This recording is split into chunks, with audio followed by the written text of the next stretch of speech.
Welcome to the Humanity, where we do the things with the stuff for the people. I am Matt. And I'm Tommy, and tonight we are joined by special guest, Mr. Aaron Tomlinson. Thank you for having me, guys. I'm excited to be here. And I can hear you all clapping out there. Do better. Yeah. So welcome, Aaron. Aaron is another person who's part of what we like to refer to as like the Derek Day family of podcasts, like the Moose Collaborative Network or whatever. Let's see. I don't know what exactly we first started interacting. I guess I first got to know you through the show you do with Derek on Fridays, and you can go into more details about this. And then I was on like one of your streams. I think this was like back in December, something like that. That long ago? It feels like I did that. I know, yeah, same here. But I just remember because I remember having my Christmas tree up in the background and saying something about, atheists still celebrate Christmas, and that was hilarious. So I all right. So this is something we've been trying to work out and schedule for a while now. So glad we're finally doing it. But before we get to that, hello, Benny. Thanks for joining us. I see we got a couple people hopping on here, perhaps. Excellent. So, but before we get into you, Aaron, and letting people get to know you a little bit, first, let's get to know what we're drinking tonight. So I guess start on the end with Matt.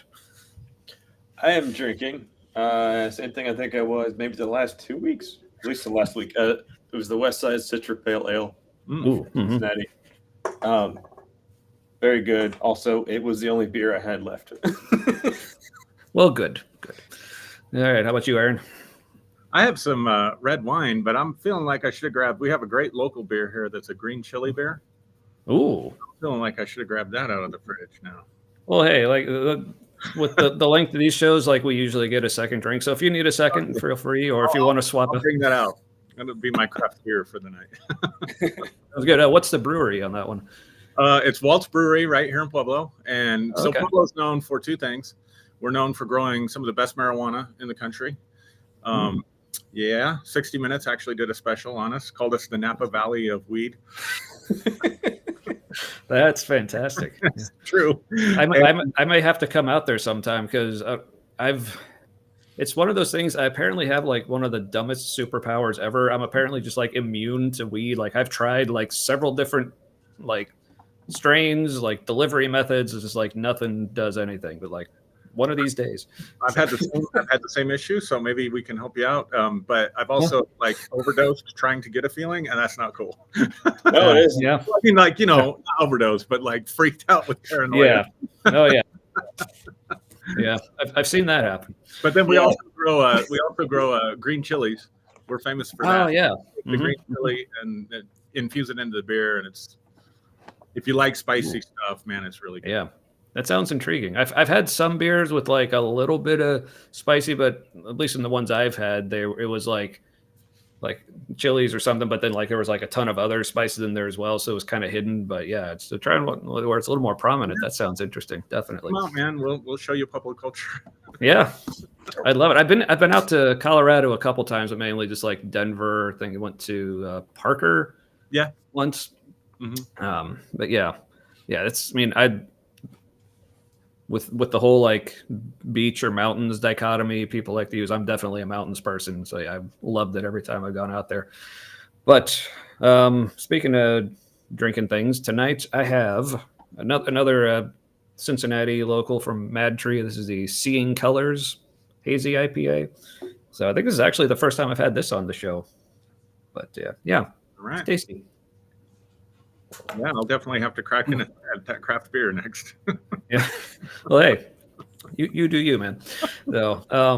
So for now, we probably have some people who are watching tonight who are familiar with you, but for the people who aren't, if you go ahead and introduce yourself, give like as much or as little of your backstory, whatever you want to share with people, just so we kind of get to know you. Yeah, sure. So I was a pastor for senior pastor for 20 years, 22 years, I think. Before that, I did everything you could do in ministry, from cleaning toilets to youth ministry to children's ministry to associate pastor. So I had my first job in ministry full time when I was 18 years old. Went to Bible college, got a degree in theology. And then in 2016, just kind of fast forward to 2016. Well, just to tell a little bit, we were pretty successful. We won a lot of local awards for the things that we were doing in the community. Did a lot of things. We ran a layman's like counseling center for people that couldn't afford counseling services. We would run, a few hundred people a year through that, would come through our doors from the community, not necessarily part of our church. We did literacy programs. We did like financial education stuff for people. We did things like, how do you interview for a job for people that, just had never developed those skills. So we put a focus on our outreaching community to trying to help people develop life skills and empower them to kind of go to the next level. So that's kind of what we were about. So we won some local awards several years in a row for stuff that we were doing in the community. So felt pretty good about what we were doing. We also did a lot of stuff internationally. We did a lot of stuff with the AIDS crisis in Africa. We did some things to help get water and electricity to villages. We built churches. And I traveled a lot. I traveled and spoke at churches, did leadership conferences, stuff like that. So felt pretty good. Felt good about where I was at. And then when I turned 45, which was in 2016, I just had sort of a spontaneous awakening. That's the only way I know how to describe it. I don't want to be corny or sound, but I literally in about, in a very short period of time, I looked around at everything and I was like, this is not the outreaches and stuff that we're doing that we're helping people on a practical level. I want to be clear, but the doctrines and things like that, this is just foolishness. And I couldn't give my life to that anymore. And of course I had spent a few years really delving into real Bible scholarship, and that will deconstruct somebody from the evangelical faith. Oh yeah. Happened to me. Yeah. For sure. Yeah. So that left me in a crisis, a significant crisis, because everything in my life was built around my Christian faith, everything from, my sense of identity to my profession, to my reputation. And so, but, having integrity to say, I can't go down this path anymore. So anyway, long story short,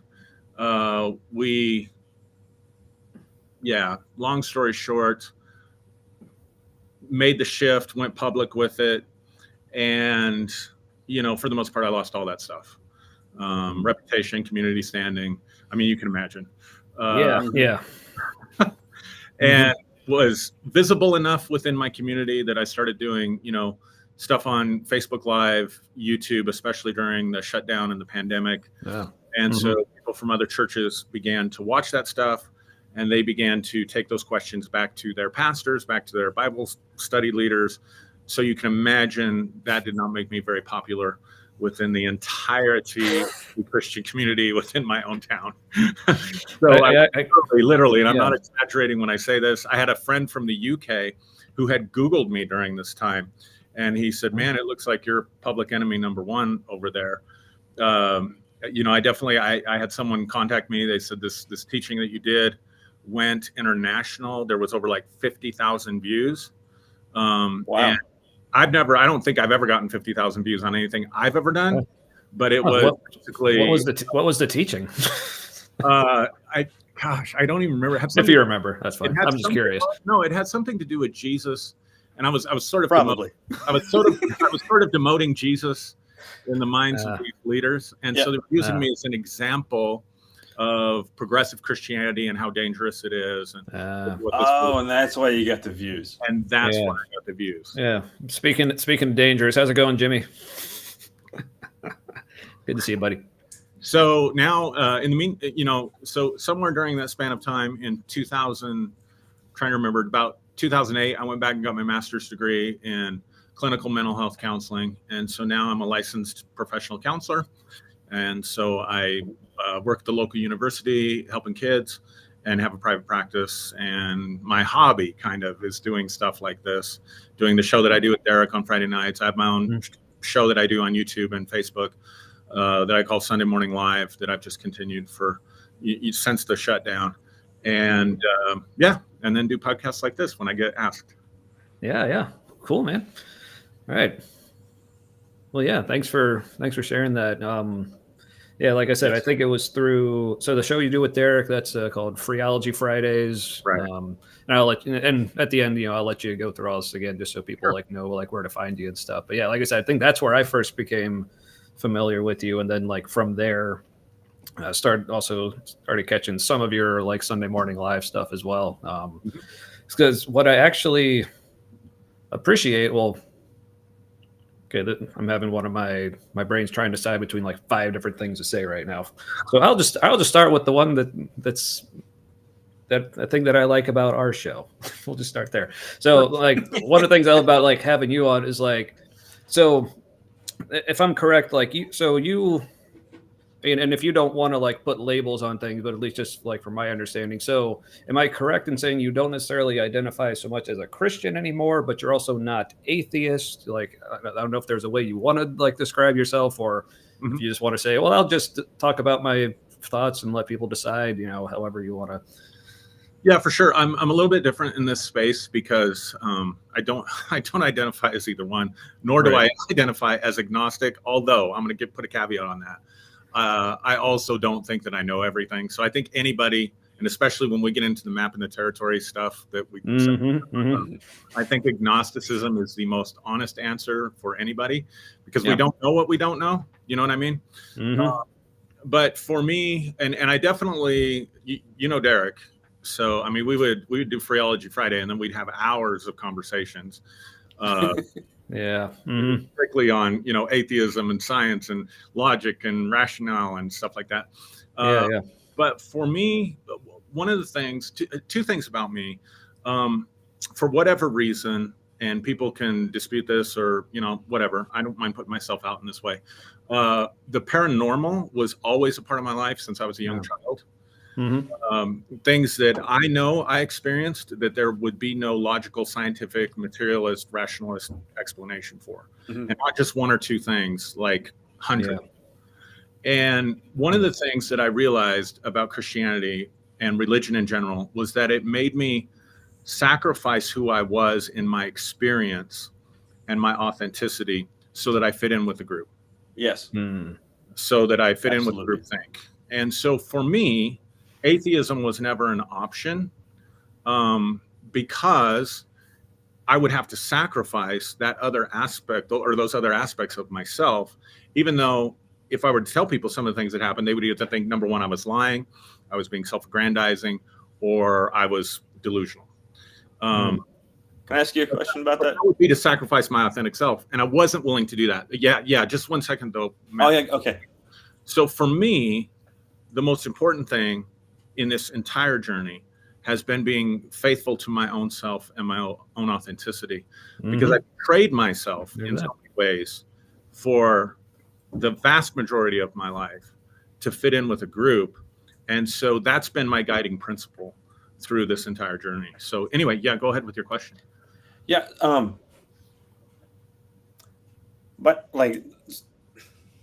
me jumping in with a question wasn't because I was trying to cut you off. It was because that way. I was really tracking with what you were saying about things. The thing that my question was about, you said if you felt like being an atheist, you'd have to give up the paranormal experiences that that you've had, and just as a third option, just because of my own experience, for me it is possible, and I am not a believer. Some days I'm comfortable with the term atheist, other days I'm not. Sure. Agnostic fits better. But I think there could very well be some kind of paranormal layer to reality, and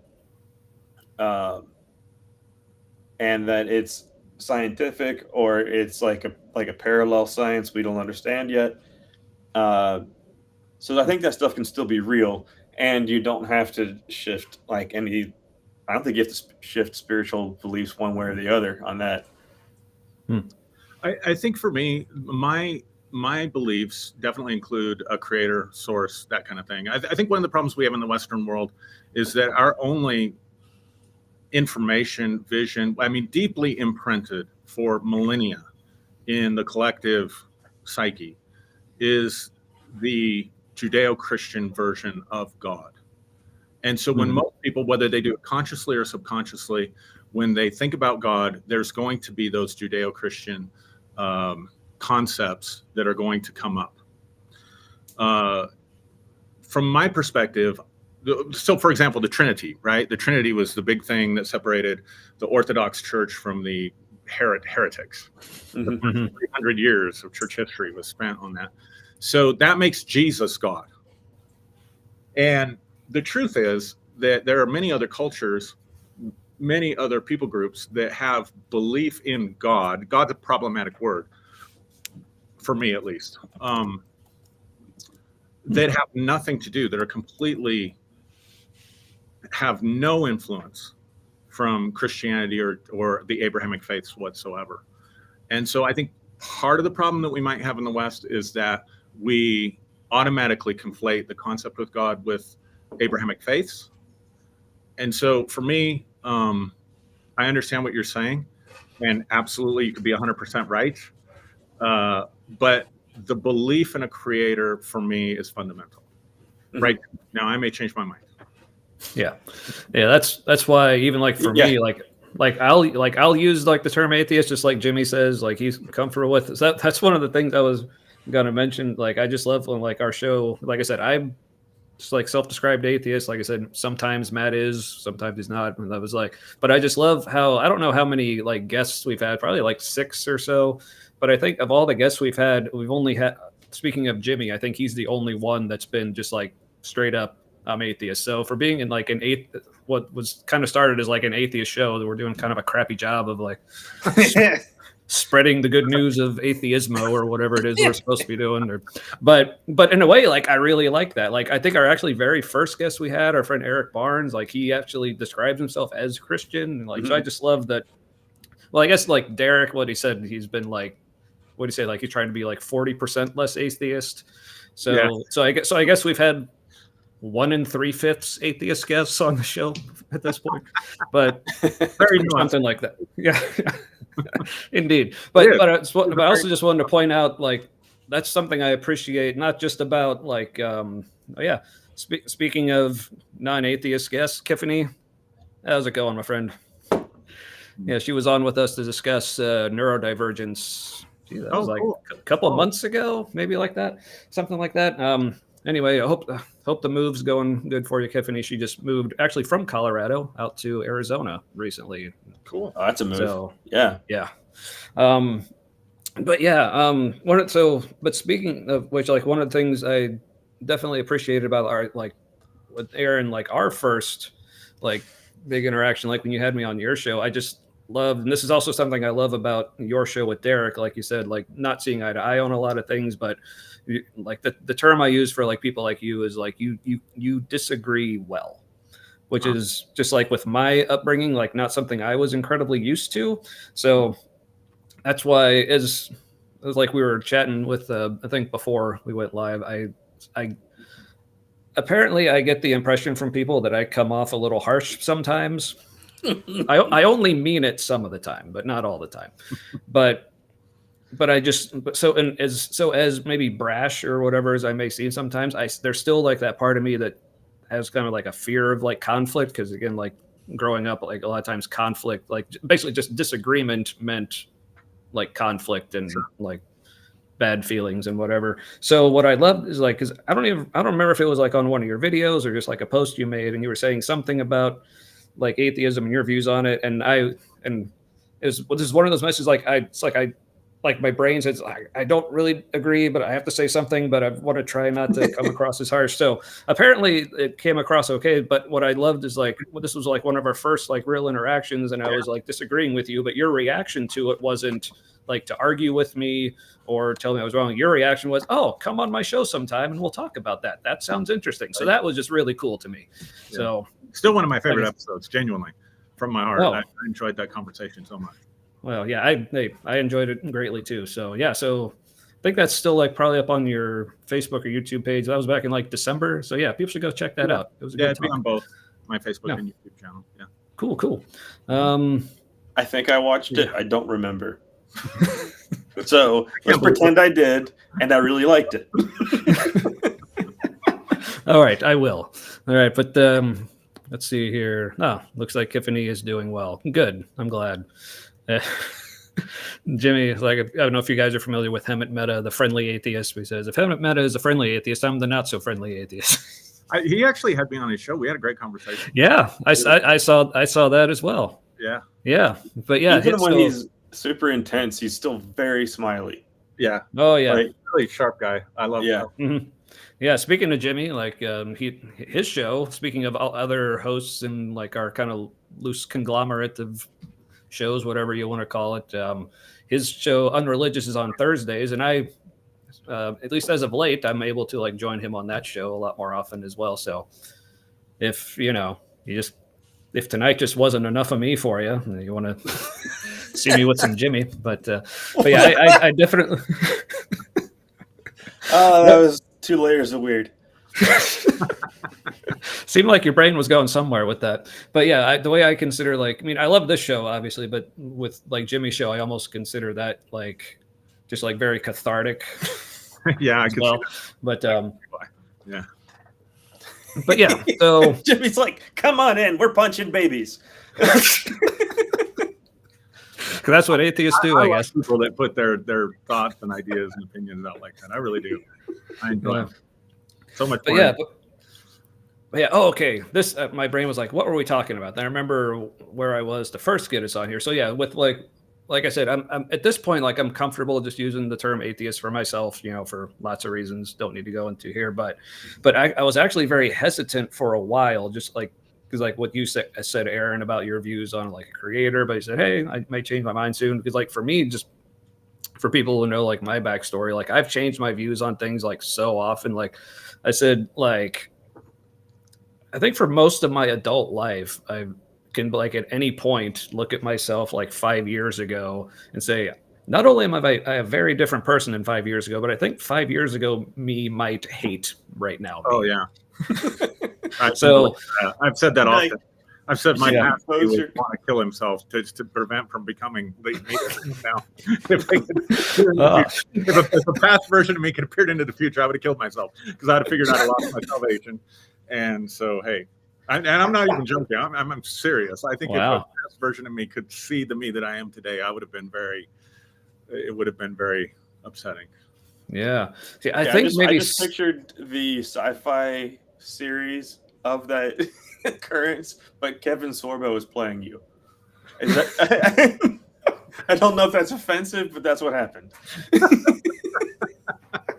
That's great. That would be. I don't know which I would want to see more, like a movie about the life of Aaron played by Kevin Sorbo, or a movie about the life of Kevin Sorbo played by Aaron. I think I'd prefer the latter, but yeah, I don't know, but I think it could like totally revive Sorbo's career. Like he'd be like suddenly the new Nick Cage. Well, but yeah. I don't think that my life would be that interesting, so I don't think it would revive anybody's career, but for what it's worth. I mean, just what you said, like, I found it interesting, but... Well, that's okay. Kevin Sorbo's not that interesting either. So, I mean, I'm just saying, I don't think it'd revive anybody's career. That's all I'm saying. But like, actually for a while, like when I was kind of thinking of myself as atheist, it was a while before I really felt comfortable using the term, just like knowing like how often I change my views on things and just be like, I don't want to put something out there. I'm just going to have to like walk back again in like a couple months. But I got to the point where I'm just like, this is just like who at least for like right now, like this is who I am. So might as well just like put it out there. So that way, at least like, because I do have a lot of conversations still, as people may have noticed, like around faith and Christianity and leaving it. So I think it's helpful if someone's talking to me, even if people can like maybe misunderstand the word atheism, at least it puts it out there that, okay, you don't need to start the conversation with, well, what do you think about the passage in scripture? Like, how do you think that, like, I don't necessarily, but yeah. But yeah. So, yeah. This is the part of the show where my brain forgets what's going on. So I guess maybe like this would be a good time to transition into like the actual topic of the evening.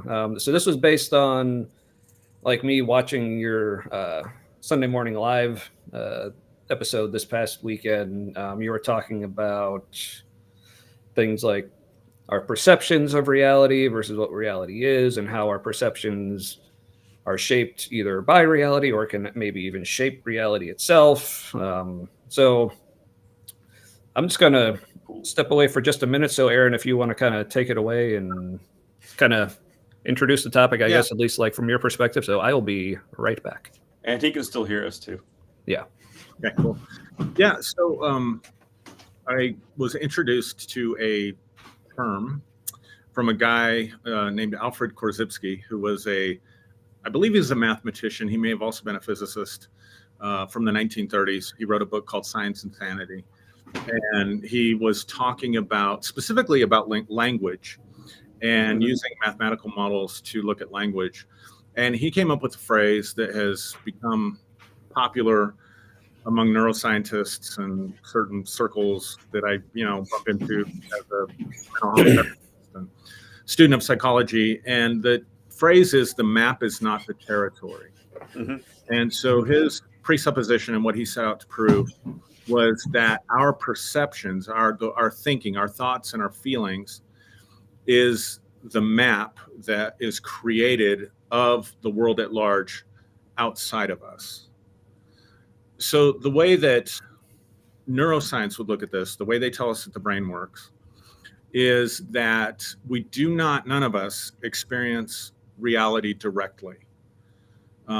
We experience it indirectly. And so the way to, I guess, make this simple for people is at any given moment, including right now, you are being bombarded with sensory input and information from the world around you.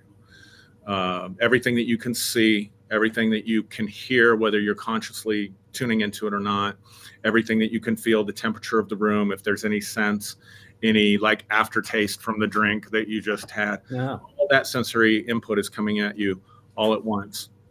And we do not have the ability to exist within a model that models for us everything that's happening out there. It's too much information.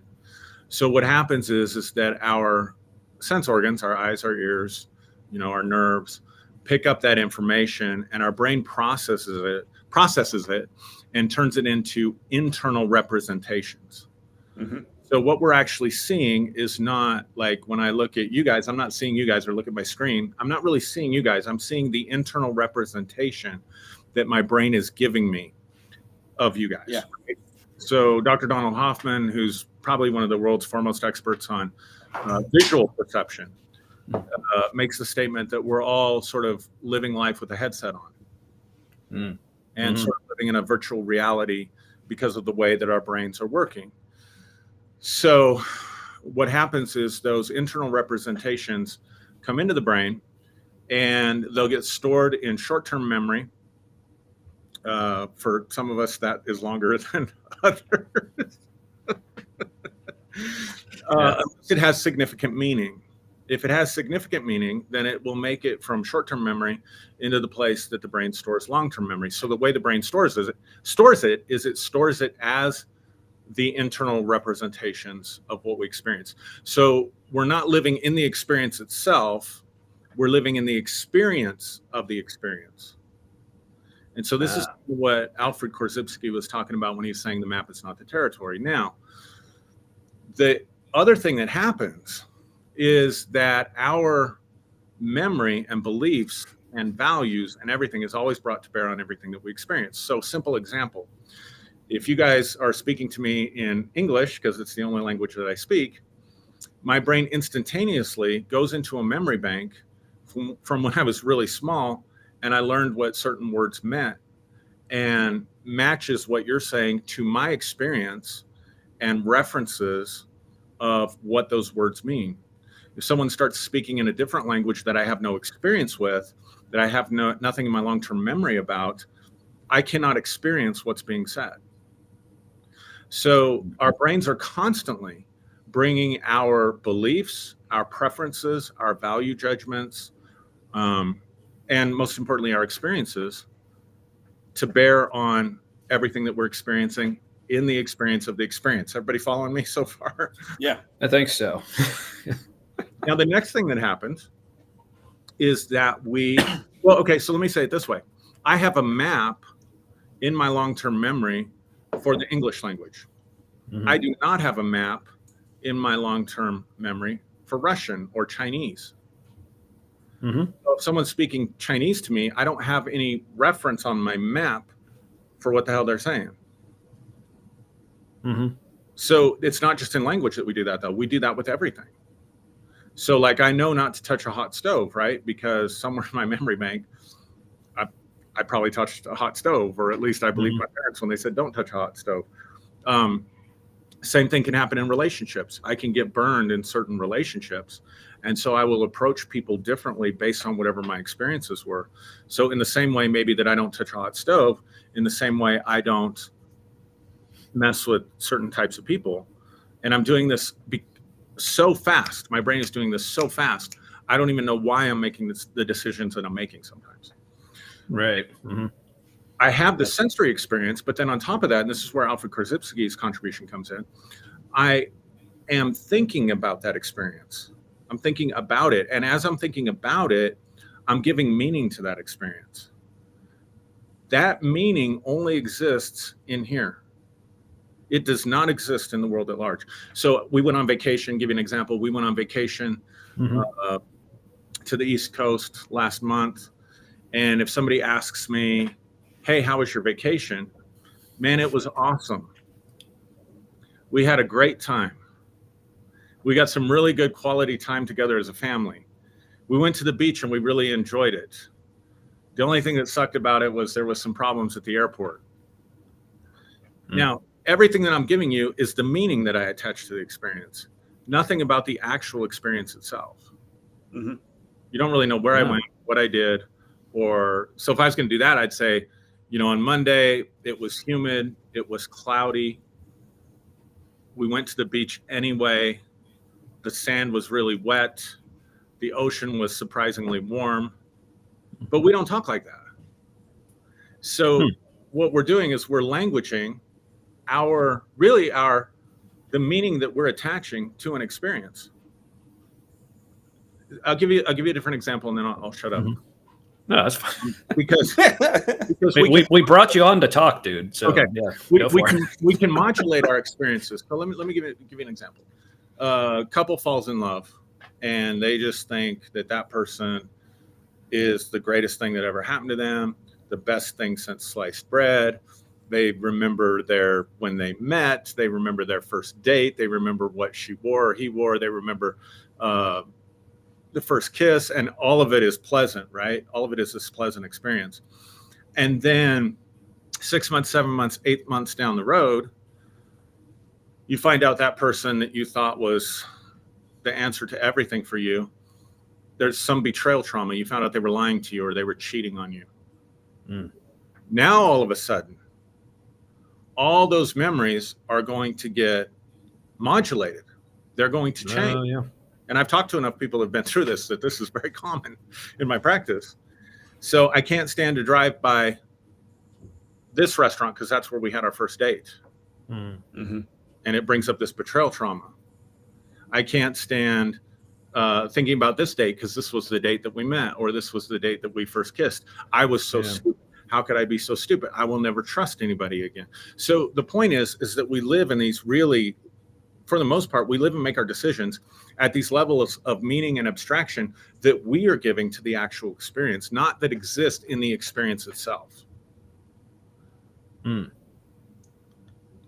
so, if It's like an internal layer of reality that we put on it as if it's an external thing. Exactly. That's exactly what we do. And we can't not do it. Which is why the early Enlightenment guys, like Rene Descartes, I think John Locke, this is why scientific studies go to great lengths to remove those projections from the results. So people hear about a double-blind study. So what's a double-blind study? It can mean anything, but usually it means the participants don't know exactly what's being studied or which group they're in, and the people evaluating the results don't exactly know what's being studied, so that they don't bring these projections and all this stuff to bear on the results. And then even after they've conducted the experiment, it has to be peer reviewed by other people. And then it has to see if it can be replicated. Because you can't not do this. We all do it all the time. Yeah. Ooh. But I want to emphasize the only place it exists is here. In us. We're the meaning makers. Yeah.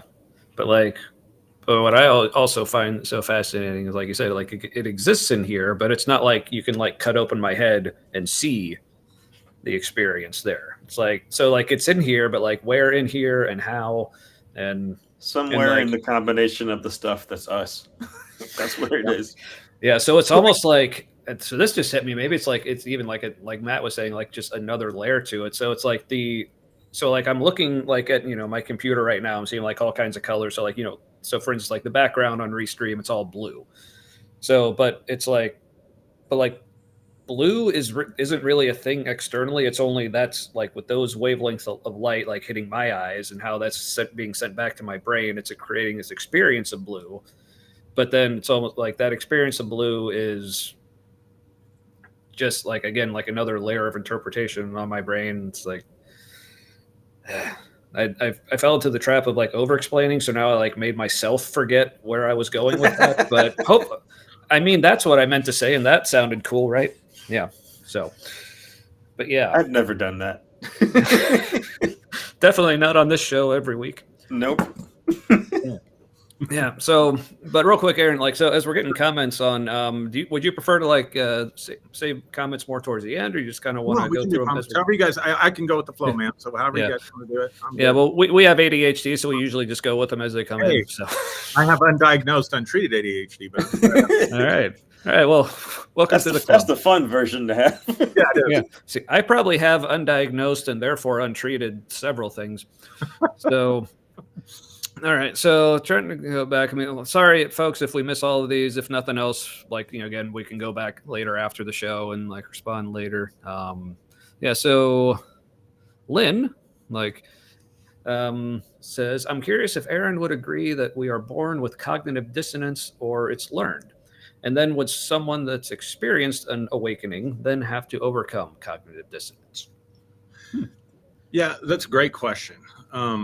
So the way I understand cognitive dissonance is, and this really comes into play with the map is not the territory. And if we get to talking about it later, fundamentalism, or as I like to call it, fundamentalism. I like that. Yeah. Yeah, I used to call it more like fundamentalism, but that was maybe a little too insulting. But yeah, fundamentalism. Mentalism. Yeah, just put it all together. Yeah. So cognitive dissonance occurs only when something that I really believe, this is my understanding, only when something that I really believe gets challenged by new information. So I don't know if people are born with it, because I think our beliefs do develop as a result to a large degree of our conditioning. As we're growing up, the way we're being trained, our experiences, all of that stuff is conditioning our beliefs. Certainly, my beliefs were conditioned early on because I grew up with a Christian mother. I don't know what my dad was. We would go to church on Sunday morning, and I lived in a really small town, 500 people, right, farming community. And we would get in the car, and there was 4 of us kids, and Mom would be dragging us to church. Literally a white church with a steeple. I mean, it was a Norman Rockwell. And my dad would follow. And about the same day, we'd get to the intersection. And if you turn right and you go about 100 yards, you get to the church. If you turn left and you go about 100 yards, you get to the town bar. And so we nice. Mom would turn right and Dad would turn left. so that was kind of family I grew up in. But certainly we're conditioned to believe certain things. So when we get presented with information like in an awakening, so like for me, there was just information that was flowing into me that I could not deny was credible. Just put it that way. It made sense to me, but it challenged my deeply held beliefs. So that did create this cognitive dissonance. Dissonance is when two sound waves don't harmonize and they cancel each other out. So I've got a belief in God, and maybe I'm being presented with a really formidable argument from an atheist, and those two sound waves, so to speak, are butting heads with each other, and I'm in cognitive dissonance about it. So depending on the level of someone's commitment to a belief, when that information is presented to them, will depend to the degree to which they experience cognitive dissonance. But none of us, as human beings, I don't think, like the feelings that come with cognitive dissonance. Yeah. I think people tend to, like, when we don't like the feeling of cognitive dissonance, we take that feeling of dislike and direct it towards a people group. Yep. Like it's their fault. Yeah. Because they make me uncomfortable. Yeah. It's like, fuck you for asking questions. Yeah, how dare you have good questions or even bad questions, but I don't understand them, so I can't stop thinking about it. Because that's at least like some of the times, like when I approach things. So like when I'm sharing like my thoughts on things, like if I'm just like making a statement, like, and again, there are going to be some exceptions, but I'm not necessarily like trying to talk someone or like I'm not necessarily saying it like as an argument, like everyone should agree with this. It's just like, this is where I'm at. Like if you have a response, sure. But if it is something where I actually am wanting to maybe like get people to like change their minds or maybe at least rethink, I will like form it in the form of a question, because that's because of something like, Matt told me once, apparently, tell me if I'm getting this right, but like what was that you were saying, Matt? Like when you ask someone a question, like their brain, like how it reacts to it. Yeah, like your brain automatically starts to answer it. It may not always get to the full answer, but it always starts to answer it. So. Yeah. So that's why sometimes I like asking questions, because like, all right, at least, getting people to think about this, especially if it's something where I'm seeing where I really wish more people would think about this, because I can see like the damage that certain ways things are doing, I guess maybe getting more of that when we talk about the more like fundamentalism or politics, I think is also an area where you see a lot of this for sure. But yeah, so thanks, Lynn. I'm not sure if you've been a viewer of ours before, but if not, welcome. So I don't know if this is, or if you have been a viewer the whole time, I apologize and thank you. Love you. Thanks for your loyalty, please. I think I brought Lynn in, and Lynn, if I didn't answer your question, just put something else in the comments. I'm happy. Yeah, sure. Yeah, keep it coming. There was something else. Yeah, I think that was. Okay. Yeah. Like I said, maybe at the end, I'll scroll back through them and see what we missed. But yeah, we'll try to catch them. Speaking of trying to catch, I saw Jimmy said several minutes ago that he has to run. So if you're watching this later, Jimmy, bye. See you tomorrow, unless you're watching it tomorrow or next week. I don't know. I'll still see you tomorrow. But apparently Lynn enjoyed that. So thank you. Cool. Thank you for the feedback, Lynn. But yeah, man, you're giving me like a lot of things to think about. But so I guess I'll try to stop on one place that my brain went. So something that, and this I think is actually something that you like brought up earlier, just like on the basic level, like what seeing is like, this is something like that occurred to me a few years ago that in some way has, I guess you could say, completely made me rethink how I look at the world, like literally, but also figuratively. Just realizing, like, the way I like to put it is your entire existence, like for people who can see, obviously, like for people who are blind or whatever, it's not the case. But for the people who like can see, it's like you only ever see one thing in your entire life, and that's light. Like, I've never seen a person, I've never seen myself, I've never seen a beer, I've never seen a table. Like, I've only seen the light that is coming off of those things. And only some of the light. It's not even. Yeah. It's only a fraction of the spectrum. Good point. It's a really good. Or even, and this is something that occurred to me recently, is like, I'm not sure if this is the case, but like, I mean, because like I'm not a physicist, I don't know a ton about like, you know, the physics of light, whether it's like a wave or particles or both, or like photons or whatever. But from like, what is it? Yes, but or at least like the photons. It's yeah, it could just be a yes. Yeah, like there's some kind of theory like everything is made of light, like matter is just solid light. Or yeah, I've heard that. Yeah, I am intrigued. Yeah, I am intrigued, but there's a concept I want to look into more called a mereological nihilism. If you're familiar with that, no, never heard of it. It's basically like how like our perception that there are even such a thing as different things is a complete construct. Like yeah, like yeah, like people say, like even just like take a person. It's like I view like the whole thing as me, but then you can keep breaking down. Okay, well, this is my nose, this is my forehead, these are my fingers, but if you keep breaking things down, like essentially everything is really just the same, just in different forms, and we just give names to the different forms, but they're really all the same thing. That's at least my surface level understanding. Like I said, something I want to look into more. And then that's also like very similar to panentheism. And what is panentheism? It's where well, there's panentheism or pantheism, because pantheism is that like everything that exists is God, and then panentheism is that everything that exists, God includes that and transcends it, which is kind of like the same thing, but you're acknowledging that God also goes on forever and it isn't just this. Mm-hmm. Yeah, and as I like to say, in my final form of Christianity or theism, I would consider myself a panentheist, because at least at that point, that's what made the most sense to me. But but what I also think is cool, like going back to the whole like you only ever see a light, but not only that, like is we also think, okay, even if like we were in person, like obviously it's different being like on camera, but like we'd say, okay, even if we were all say like, okay, we're all looking at the same glass, but even like on the level of like you're only seeing the light, like we're not even all seeing the same photon. So not only are you only seeing light, but like no one is seeing the same thing.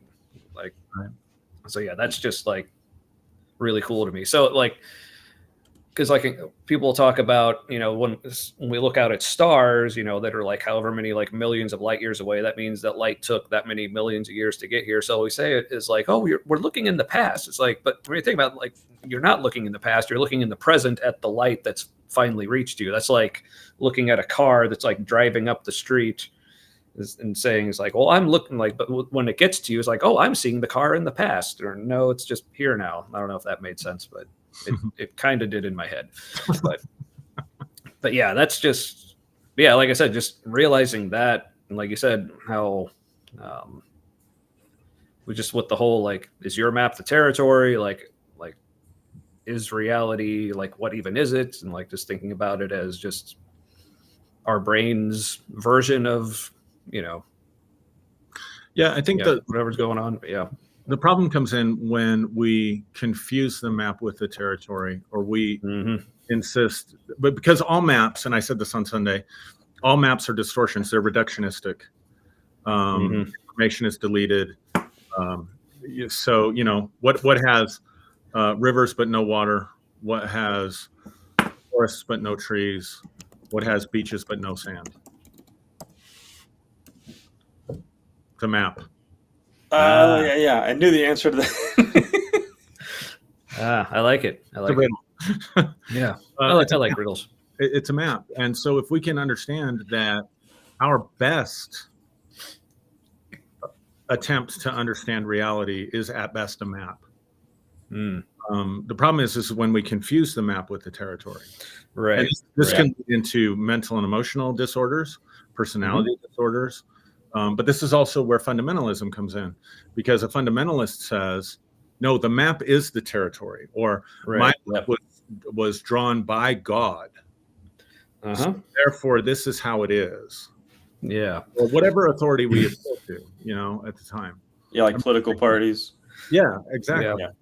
Mm-hmm. Yeah, because that's one thing I was definitely looking forward to, like this part of the conversation. 'Cause like I said, like of all the things that we maybe like disagree on, like I think one thing that like the three of us can agree on is like religion kind of sucks. So Yeah. but yeah, so that's been like was as I was like kind of walking away from religion, like one of the things that I realized is just like especially like you said, the fundamental or fundamental or however people prefer to pronounce it. You've heard of a Yeah. mentalist, right? You know what a mentalist is? It's Yeah. So fundamentalism. I love it. That's now my preferred pronunciation.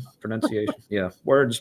But like, so when these maps were, so if you want to consider like whether like the Bible, Quran, whatever religious text that people are very fundamentalist about, when those were written, like those, like if you want to call those the maps, are there the understanding and no fault of their own, because that was just the best they were doing at the time. Those were the best maps they had.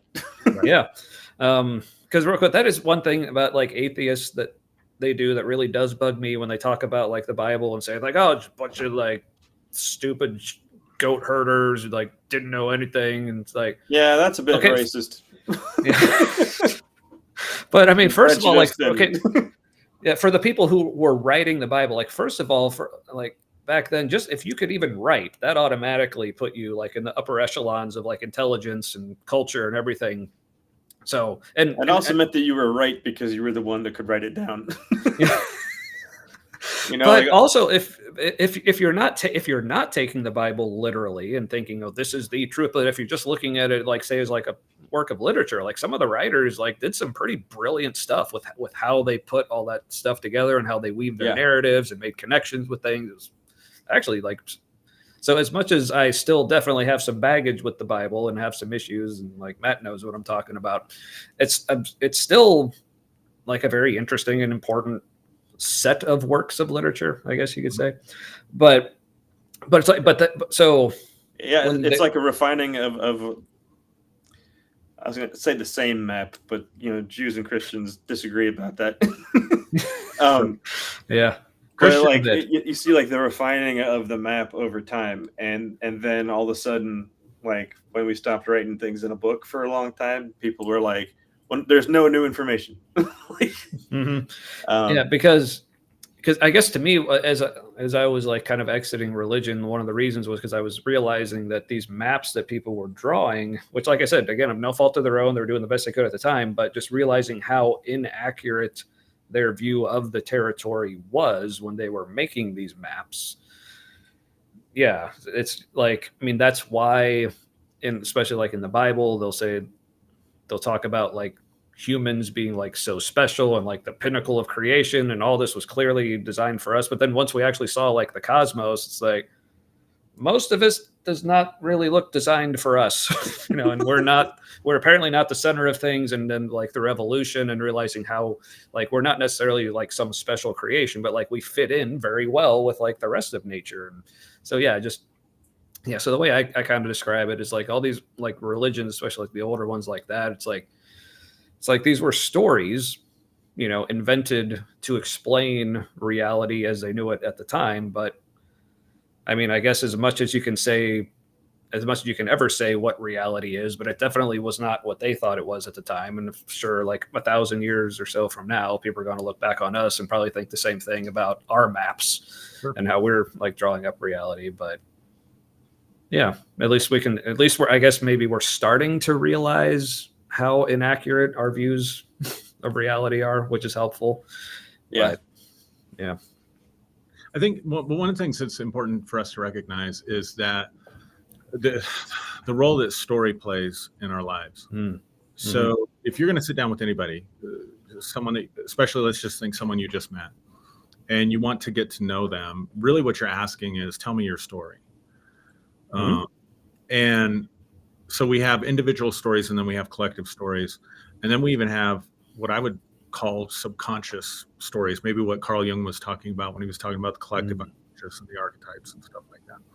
So Joseph Campbell did work on what he called the hero's journey, and looked at all literature across, all these different spectrums of humanity and found that there was a story of a hero's journey that had all the exact same elements in every culture, even if they had never cross-pollinated. And so that kind of lended credibility to Carl Jung's theory about a collective unconscious. So that's all part of our map. And we bring all of that to bear when we're interpreting things. So I'll give you guys an example. When, let's just say Ezekiel saw something in Ezekiel chapter 1, he saw living creatures, a wheel within a wheel. He's having a visionary experience, and he's interpreting that through the mythology. And when I say mythology, I don't necessarily mean fairy tale. I'm using mythology to say through the stories of his culture. Right. So he interprets it through that. Okay. Now you mentioned, we've seen the cosmos, we've seen how big it is and stuff like that. So the direction that I see spirituality going in the future, and I've done quite a few videos on my Sunday Morning Live interviewing different people, what do you think is the future of religion or spirituality in the world, but specifically in America? And there is a lot of people that are having visionary experiences, mystical experiences, we might call them, but they're interpreting it through the lens of aliens and outer space. So then what we do is we go back to Ezekiel's vision, and I'm sure you guys have seen this, where they say, well, Ezekiel was really seeing a spaceship. Yeah, wheel within a wheel, things turning different directions. Yeah. The fundamentalist will say, no, whatever you guys are communing with that you're calling aliens, they're demons. So, and they might see them that way if they were there. Fundamentalists are taking the ancient map and applying it to that person's experience, whereas some people in the modern culture are taking our mythology of our stories about aliens and outer space and the cosmos being so expansive, and then they're looking at you, History Channel. They're backtracking that and applying that to the Bible. So my point in all of that is that we all live with and exist within our stories. So whether those experiences were real or not, the whole thing was put together within the context of the overarching stories and mythologies of the people that they were participating in. Same thing in politics, right? A lot of baby boomers and Gen Xers. Why the Xers? Come on now. I'm old enough to remember when we had nuclear drills where we were, thinking our desk was going to protect us from nuclear fallout or something, where the alarm would go off and we'd climb under the desk and we would do this, to get ready for nuclear. And Ronald Reagan, for whatever people think, he was sort of a mythological figure. Because he ended the Cold War, at least in our minds. And so he just spent it away, basically. But that wasn't the story we were told. So it's the mythology, it's the map. So you see that it's really the boomer sort of older Gen X generation that tends to have this mythology about the Republican Party. No, see, I'm at the tail end of being a Gen Xer. Okay, so I'm like, you don't look like that. You look really great, man. Yeah, I'm 46. Right on. Okay. Oh, you remembered. I asked it the other day and you couldn't remember. And I still feel bad. I did today because I was born in 78 and it's got to end in a 6 because this year ends in a 4. And like I said, I still feel bad because I totally intended to get you a Colt 45 for your 45th birthday and I missed that. So, well, there's still time. Are we talking about the gun or the beer? What? Are we talking about the firearm or the beer? The beer. The beer, yeah. Or the beer. Can't afford the gun. Wow. So I'm. What's that? You were going all out for his birthday. I'll get you both. No. I'll shoot a Colt 45 with a Colt 45. How about that? That'll be fun. That's been done, I'm sure, on YouTube too many times. I'd be disappointed if it hadn't. But yeah, I'm actually, I guess I'm technically a millennial. I'm 41. I was born in 83. But I guess that was like right at the beginning of millennials. So we're actually called Zennials, like with an X. So it's like we kind of like grew up with the technology, but we also remember life before like the internet and smartphones and. Yeah, see, I'm kind of in that category a little bit too, because Yeah. I was in the last year or two of the Gen Xers. Yeah, like I played Atari after school, and that was awesome. We played the Commodore, Commodore 64. Yeah. Yeah. So I have to ask you, did you do any? Do you remember any? I already know the answer, but did you do any? Drills with the nukes.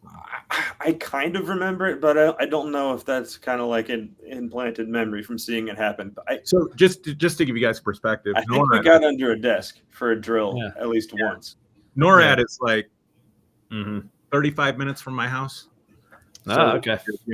If we're in nuclear war, we'd be screwed. So. Oh yeah. I'm where I grew up in Springfield, Ohio. For people are familiar with it. We're close to Wright-Patterson Air Force Base in like the Dayton area, and they do. They've had whatever the aliens are or the non-human things. Like that's where they took the bodies. Yeah, I think it's like Hangar 18 or something. But also, fun fact, like being that close to like such a big like military base. I remember on 9/11. We saw one of the few planes that was still in the sky. We're pretty sure it was the plane that Dick Cheney was on. It like flew right over our house, like towards the Air Force Base. Like, so that day that was pretty surreal. Yeah, that's probably where one of their bunkers is. Mm-hmm. Yeah. Hey, we're at about an hour. I'm gonna go get that craft beer. So. Oh yeah. Screen temporarily or whatever, but I'll be right back. Yeah. Alrighty. So I'll kind of go through. We'll take this opportunity to maybe kind of look back at some comments. All right. I'm going to get into the gin. Ooh, see, and I already got into my second beer here, so we'll see how far I get. So all right, we got some people saying hello. Jimmy telling Jesus what he can do. Speaking of Jesus, we might have to. Did you say something about Jesus and his ass? Yeah, well, I just put it up here. I'll put it up again. So you I can missed it. I wasn't looking. Yeah. Yeah. Jimmy, I didn't think you thought Jesus was real. There, like you Jimmy has you think he's real for Jesus. Jimmy's a closet Christian. but he's super gay for Jesus because he wants Jesus to kiss his ass. So we're actually talking about Jesus next week. So Jimmy, if you want to come on and defend yourself, This is my. All right. I don't know if you guys. Can see that. But it's called Pueblo Chili Beer. Nice. Ooh. Now, so is that cup? So a glass. That was another thing. I'm assuming this is maybe something else we can agree on. You being a Broncos fan, me being a Bengals fan. Like we both probably are not the biggest fans of the Chiefs. Yeah, but the Bengals have always been like one of my top 3 or 4 teams since I was. Oh, really? Yeah. Wow. I've always really liked the Bengals. We've always had so much. What was that, Aaron? Since the Ken Anderson days. Yeah. See, that was slightly before my time. The first I remember is Boomer Esiason. Okay. He's like their last Super Bowl, other than their most recent Super Bowl, like the one in '88. I remember I was in kindergarten that year. So Anderson. So my disappointment started early with the like it was just all downhill from there. I was a wannabe quarterback, and so I had a book that I bought that was written by Ken Anderson on like all these cool and stuff that you could do to improve your skills. Yeah, his foundation is like I can walk to it. He has it's called the Ken Anderson Alliance, and they do a lot of stuff with special needs adults. Oh, nice! And he's working on getting like an adult care facility for special needs adults developed in Cincinnati. And it's then like there's also a coffee shop that the Alliance runs right next to it, where it's staffed by as many of the special needs adults that go there next door. They staff it next door. That's awesome. Yeah, he's a good dude. He did paint the building like black and orange, which is kind of like, dude, come on, we get it. But also, they haven't changed their uniforms. I think their uniforms are fire still. No, and you see they're unveiling for the first time ever, like all orange. Like they've never had the orange pants before. Yeah. So you can't lose an orange. Come on. Well, I think they're opening against the Patriots, so I think they'll be all right. That's Denver envy, is what that is. That's Bronco envy. Denvy? Is that the word? Yeah. Anyway, But, somebody was saying something about Jesus. I don't know. yeah. But speaking of people whose last name is Anderson, but first name starts with K, but also like people from not in Cincinnati who are apparently Bengals fans. I don't know if you know a guy. He was on our show a while back. He's apparently a fan of yours, Keith Anderson. I don't know if that name rings a bell. Not at the moment. Yeah. Anyway, so he's this guy that I like got to know actually through the same Facebook group that I got to know Derek from. But he's this guy's name's Keith. So if you're watching later, he's in England, so he's probably not watching right now because it's like something in the morning right now. I don't know, but yeah, he's this guy, like he's just from England, been there his whole life. But I found out that like, so he's a Bengals fan and a Joe Burrow fan. So I knew like the NFL was like getting big over in England, but apparently he was like even a Joe Burrow fan back to his like college days, which I thought the rest of the world thought like our obsession with college sports was completely ridiculous, which it is. But even though that's like my favorite sport, but yeah. So anyway, shout out to Keith if you're watching this later. But yeah. Oh, well, what you were saying with the different people seeing aliens and seeing different things. There have been times where it's like people were in the same car and there was a craft or something that got people's attention off the side of the road, and people in the car saw different things. Like one person didn't see anything, another person saw a UFO, somebody else saw like, I forget what they saw, but it was like, it wasn't something that you could mistake for a UFO. Like they were seeing very different things. So whatever it is, it kind of breaks reality. And our brains just go, they just throw things at it. And like whatever sticks is what it is. Have you guys, I always, it's like spoiler alert, because I can't talk about it without spoiling it. But have you guys seen any of this stuff done by there's a YouTube video out there called The Invisible Gorilla. Have any of you guys ever seen that? No, but it sounds like a cartoon. No. So it's a group of scientists who were studying perception and our perceptions of reality.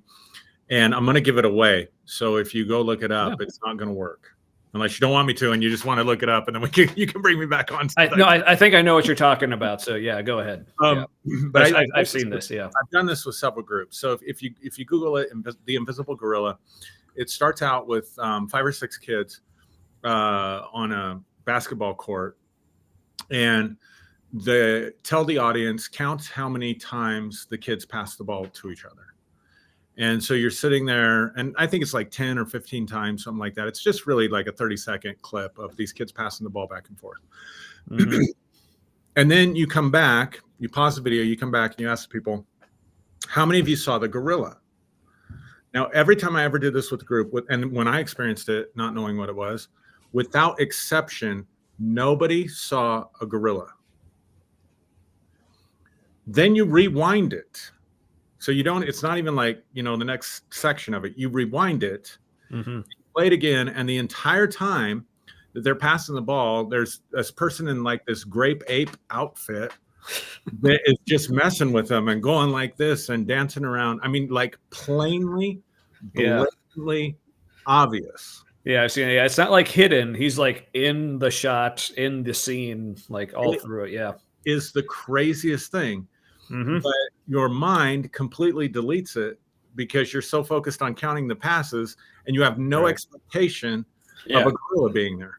When you're told there's a gorilla there, then it opens up your perceptions and your mind can see it. So I'm saying that to validate, Matt, what you were saying, that I think some of the stuff that people experience, we have no category for it. We have no place. I tell people no landing strip in the brain for it. Yeah. Yeah. That's a good, There's a woman who she used to be an atheist. She is now Catholic, but she was like a theology historian or like a Catholic Church historian.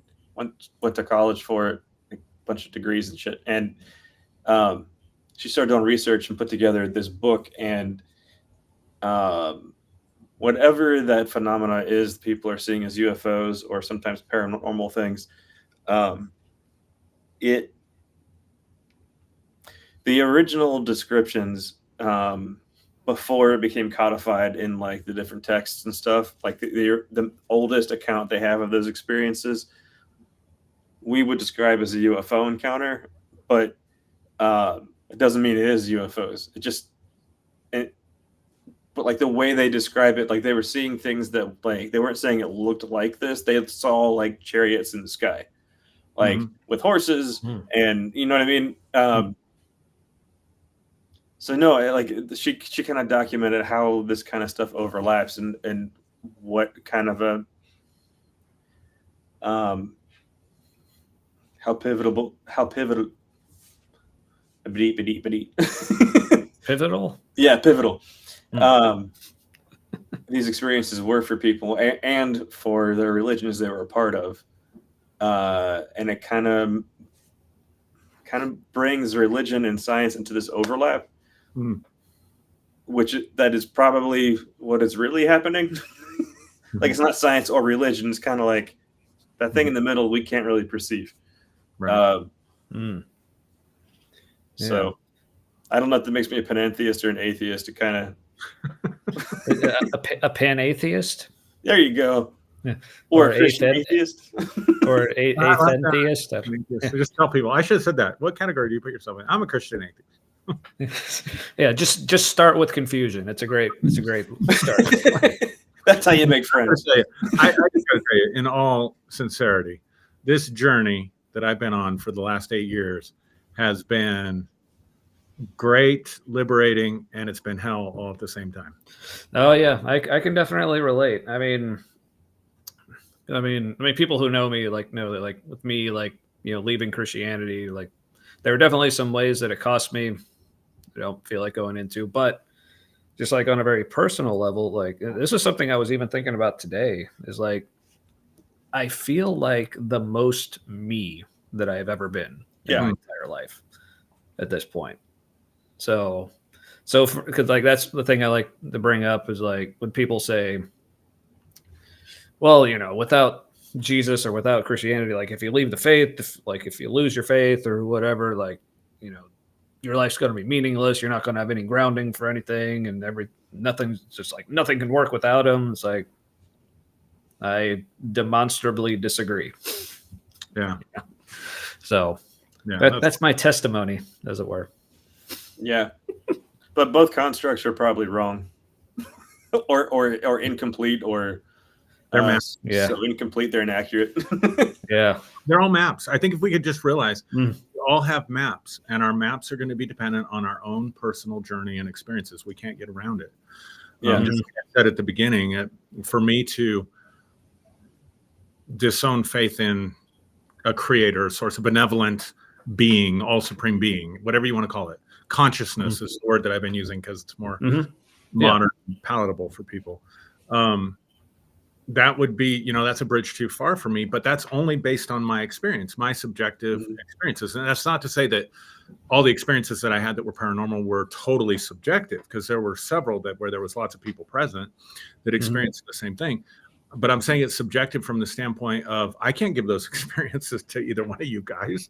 I can tell you about them, and then you can decide whether or not I'm telling the truth or speaking accurately, or you can decide that I'm speaking accurately, but then what does it mean to you? And then you're going to judge what it means to you based on your life experiences. Yeah. And so by the same token, I can never know what it is to experience some of the things that you guys have experienced, because I haven't experienced them. You know? And that's why stuff you've been through, I have not been through. And you've been through some stuff that I'm sure profoundly changed your sense of who you were and what life was about and things like that. That just happened earlier today. I can only try to imagine what that's like, you know, from a distance, because I haven't had those experiences. But that doesn't make my map valid and your map invalid. It means we have different maps. Mm-hmm. And Yeah. I wish if we could, because one of the things that's like, I so appreciated what you said at the beginning of the program about what Derek and I do. And it was something that we set out with intention to do, to take on really hard topics. We were raised completely differently. You know, he's from Detroit. I'm from rural America. He's black. I'm the whitest dude you're ever going to meet. I mean, most of my family has blonde hair and blue eyes. I don't know how those genes missed me, but they did. So you're the closest they got to a black sheep of the family? Is that what? Yeah. It's like Pueblo by way of Argentina. Yeah.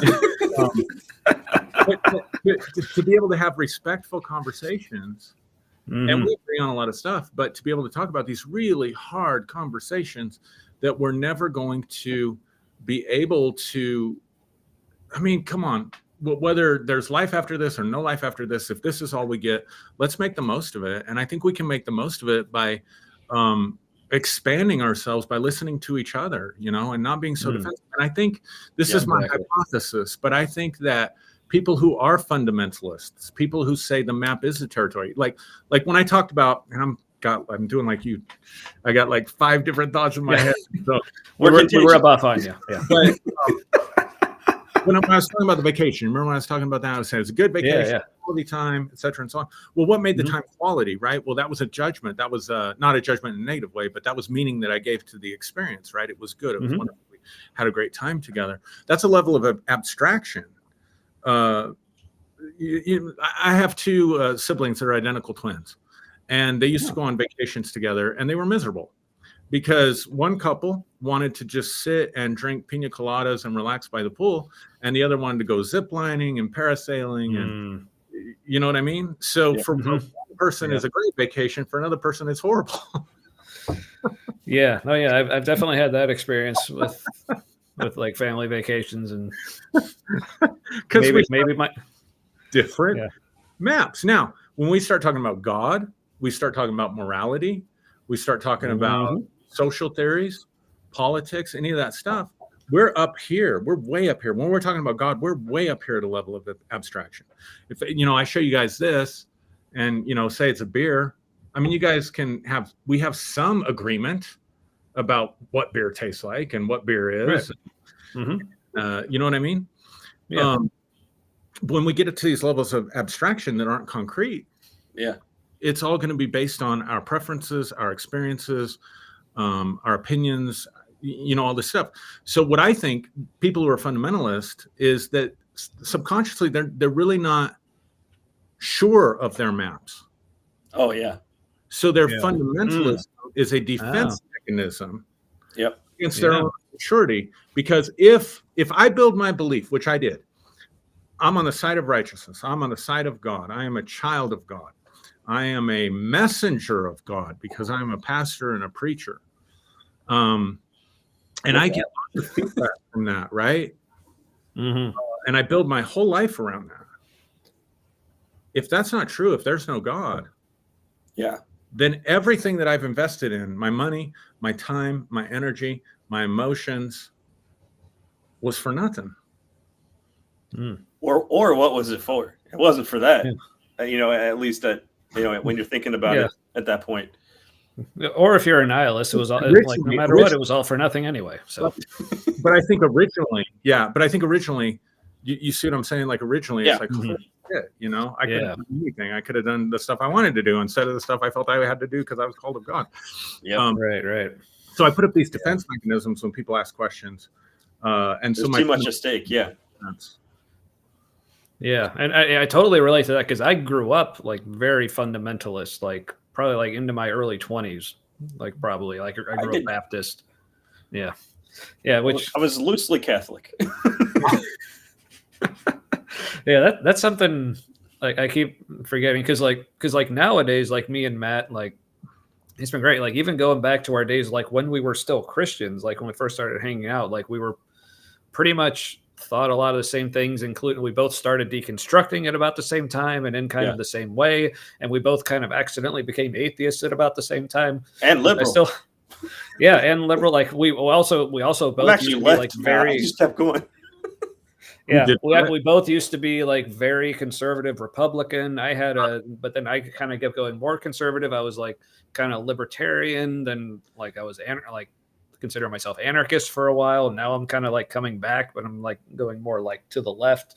Like, so this is what I said about like, my views changing all the time. This is why, as much as I really would love to have tattoos, like pretty much every idea I've ever had for a tattoo, I currently think would have been a terrible idea. So I'm just not confident enough with any like good tattoo idea that I'm like, yes, I'm going to be happy with this forever, but oh, well, it's probably okay. I probably can't afford all the ones I want anyway. So, but yeah,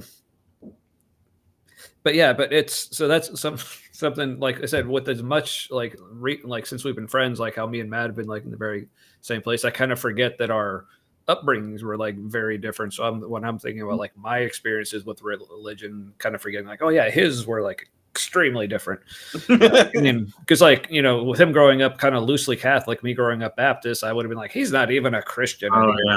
So it's like those Baptists that thought the Pope was the Antichrist. Oh yeah, I remember, and this is like, a thing that I wouldn't say I'm ashamed of. Yeah, it's part of my past. But I remember I had an aunt who converted to Catholicism when in her adult life, and then like I remember when she passed away, like I was still in high school, so like still very fundamentalist. I remember even thinking to myself like, oh, good. I'm glad I'm a Calvinist. The whole like once saved, always saved, because now I'm not afraid that because she became a Catholic, she's in hell now. That was like comforting. That's not at all. Yeah. So that was like comforting myself in the most disturbing way. But yeah. Yeah. So religion is all about self-protection, because in that moment, what was really at stake? Your worldview, right? Mm-hmm. And it was not easier, but like felt like the path of least scary to your brain to say, well, I can just if she's in hell, she was always going to go there, so whatever. And like but yeah, that's totally like, self-protection. Not to shit on you, that's just oh no! Oh, I do the same thing. It's just easier to use it as an example. Let me just throw in a different perspective. I would say that religion, especially Christian religion, and again, this is coming from my experiences with it, is actually self-sacrifice, and you're even taught to do it. Mm-hmm. Take up or your at least on my end, you broke up real quickly. So what was that? You said it's a what? I think it's a religion of self-sacrifice. Yeah. Yes. Mm-hmm. Which can be bad or good. I don't know if it's good, honestly. I don't. Me neither. But I feel like I have a hard time letting go of that. It had that part of it had to be for that. I'm not willing to let go of it yet, even though I know I have. I'm just not willing to admit it. Which part is that? That the self-sacrifice may have just all been bad, just varying degrees of bad. That's been hard to admit is probably reality. That is something, especially for Catholics, that is so deeply embedded in Western consciousness, because what we've done is we've taken love and we've inserted sacrifice with the cross and the crucifix and all that. And we've said this is the greatest example of God's love. So we took a very violent, the word excruciate, right, means to be out from the cross. So it comes from crucifixion. Yeah. And if you think about it, gosh, I did it. So I've noticed you guys haven't cussed. I'm trying to adapt myself. No, I've cussed twice. It's just so natural. I didn't catch it. No, you're like, for this is a completely all language permitted except for hate speech, but I don't expect you to do that. But all swearing is allowed. So last Palm Sunday, I did a thing on the Passion of Christ and BDSM. And how you see all these various elements of sadism and masochism in the story of the cross. Because Jesus is completely, yielding up his will. the father loves you so much, he's got to, I don't know, get this sadistic pleasure off of torturing his son, and the son loves you so much that he's submitting to all the future. And I'm not kink shaming people. I'm really, No, but No, and like it's literally punish me, daddy. yeah, it literally is. It's abuse. I mean, it's Mhm. cosmic child abuse. And so Yeah. what we've done is we've taken this powerful image. And what I mean by powerful is just symbols are powerful because of the way they speak, especially to the Oh yeah. And so we've put love and pain and self-sacrifice and conflated them and said they're equal. This is the highest expression, highest form of love that you can do. And so is to die. right, or to put other people's happiness. I mean, this is classic codependency. Oh yeah. Put someone else's happiness of my own. I'm going to do this act, and I feel really good about it because I'm really, sort of have this martyr complex because look at me, I'm really being the great guy here. And then the drama triangle where you. Yeah. I mean, and even like what Jesus said in the garden, not my will, but yours, because again, going back to the whole like map and territory thing, like that was that's his map. And a lot of Christians' map is, well, whatever God wants is the map and it's the good thing. So no matter what I want, it's all about, and it's not even about what God actually wants. It's about what we think or what someone told me that God wants. And So now so it's still our map and not God's map. And I remember, I mean, Lynn, I see this comment from Lynn. He says, what I'm most impressed with about Aaron is he's held his marriage together after this significant change. I can't even imagine, but I can't either. Well, my wife, you'd have to know my wife. She was on this train long before me. She's like, all that stuff that you would say, and I just had all these questions. But I was being a good submissive wife, So it actually improved the But no, that's good. But how many like marriage conferences did I go to where I would hear sermons on marriage, whatever time of year or whatever, where it was, God's goal for your marriage is not to have a happy marriage. It's to glorify God with your marriage. Yeah, let's just assume it'll be unhappy. Yeah. And then work with that. Yeah. God hates divorce, right? So you want to talk about jumping up levels of abstraction. No, that thing of God hates divorce is terrible because it is terrible. there are times when a couple should not be together because it's bad for one or both of them. And like, but we've heard, and I know Matt's gonna know who I'm talking about here, but like we could tell, okay, this marriage, like at least as much as we try not to like tell other people what they should do, especially with their marriage, but it's one of the things. It's like, come on, this marriage is like it wasn't working. It was clear like neither of them were happy. But this guy's like, but I believe God is for our marriage, so I'm just going to stay married anyway. It's like, wait, I'm forgetting who that is now, because it's blending. I've heard this from several people. Well, that's okay. Don't worry about it. You guys ever been to a 50th or a 30th or like 50th? The golden anniversary. I remember being at a couple. Yeah, I knew the couple like.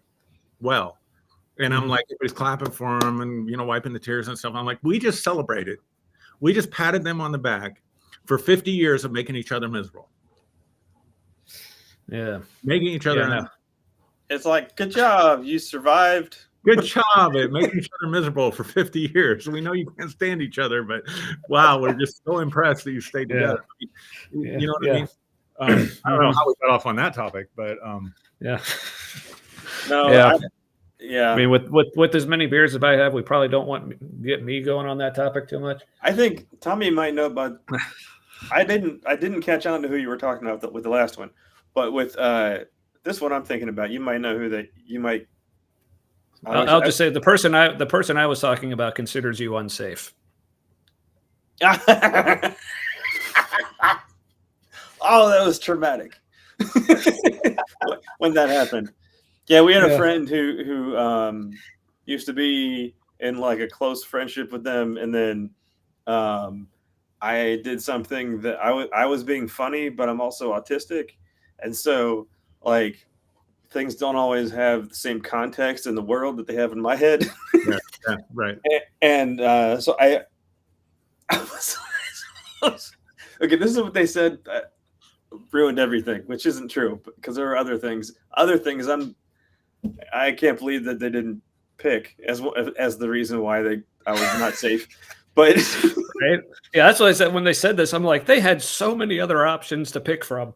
Yeah, because I was dealing with some stuff, and I was not handling like unsafe. And sorry for the people people who have no idea what we're talking about, but it's funny to us. I'm trying to give enough context that it makes sense. So the reason why I had lashed out at this person in the past was because I wasn't feeling safe with them, and so my go-to was I will punish you for my perception that you're starting to move away, and I called this person a racist, but like, but somebody said something, and we're like, why'd we stop talking about that? And all of a sudden, they couldn't remember how the conversation shifted, and I was like, that's because so and so is a racist.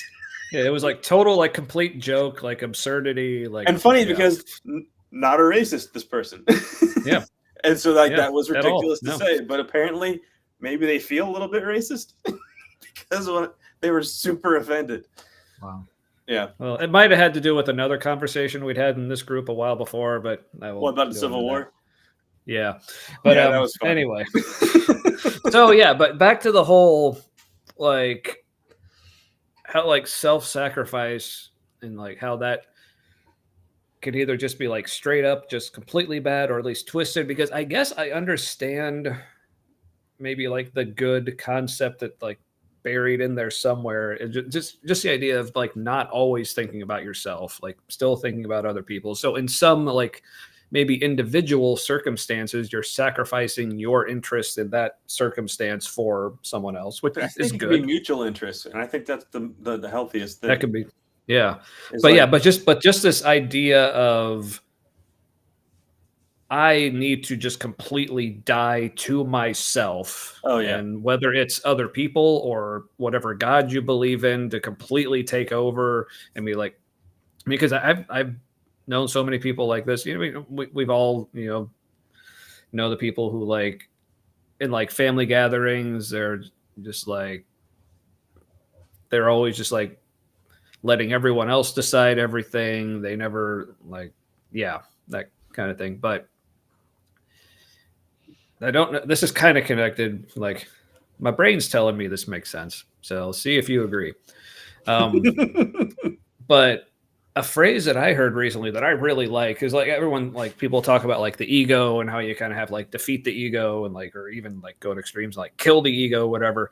But I heard this one person say like the sort of paradoxical or ironic, whatever you want to call it, is like thing is basically the quest to defeat the ego is itself an egotistical endeavor. Mm-hmm.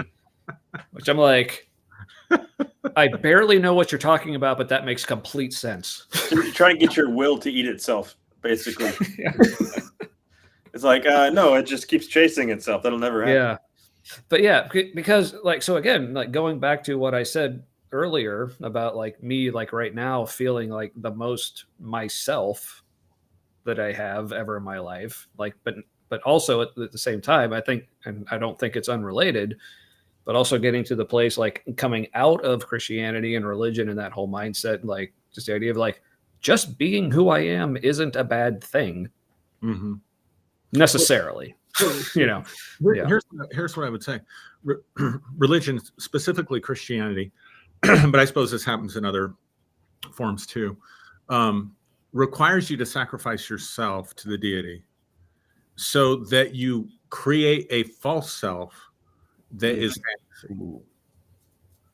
So what you end up doing, or what people end up doing, what I did, and I was a master at it, is you present this false self, living this false self life because you sacrificed yourself for the deity embodied in the fantasy of the religion.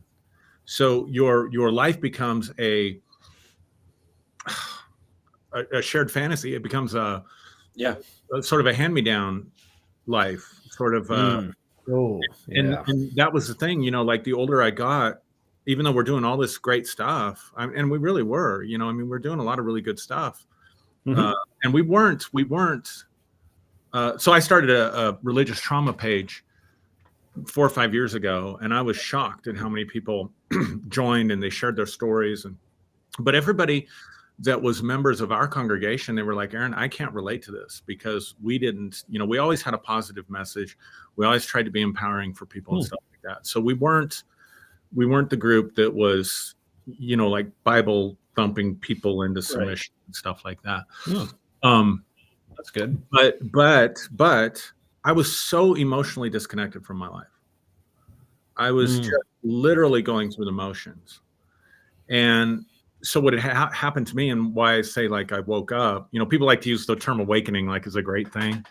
What I woke up to was my entire damn life is a dream. It's a false self that I had to substitute for the authentic self that I sacrificed. Yep.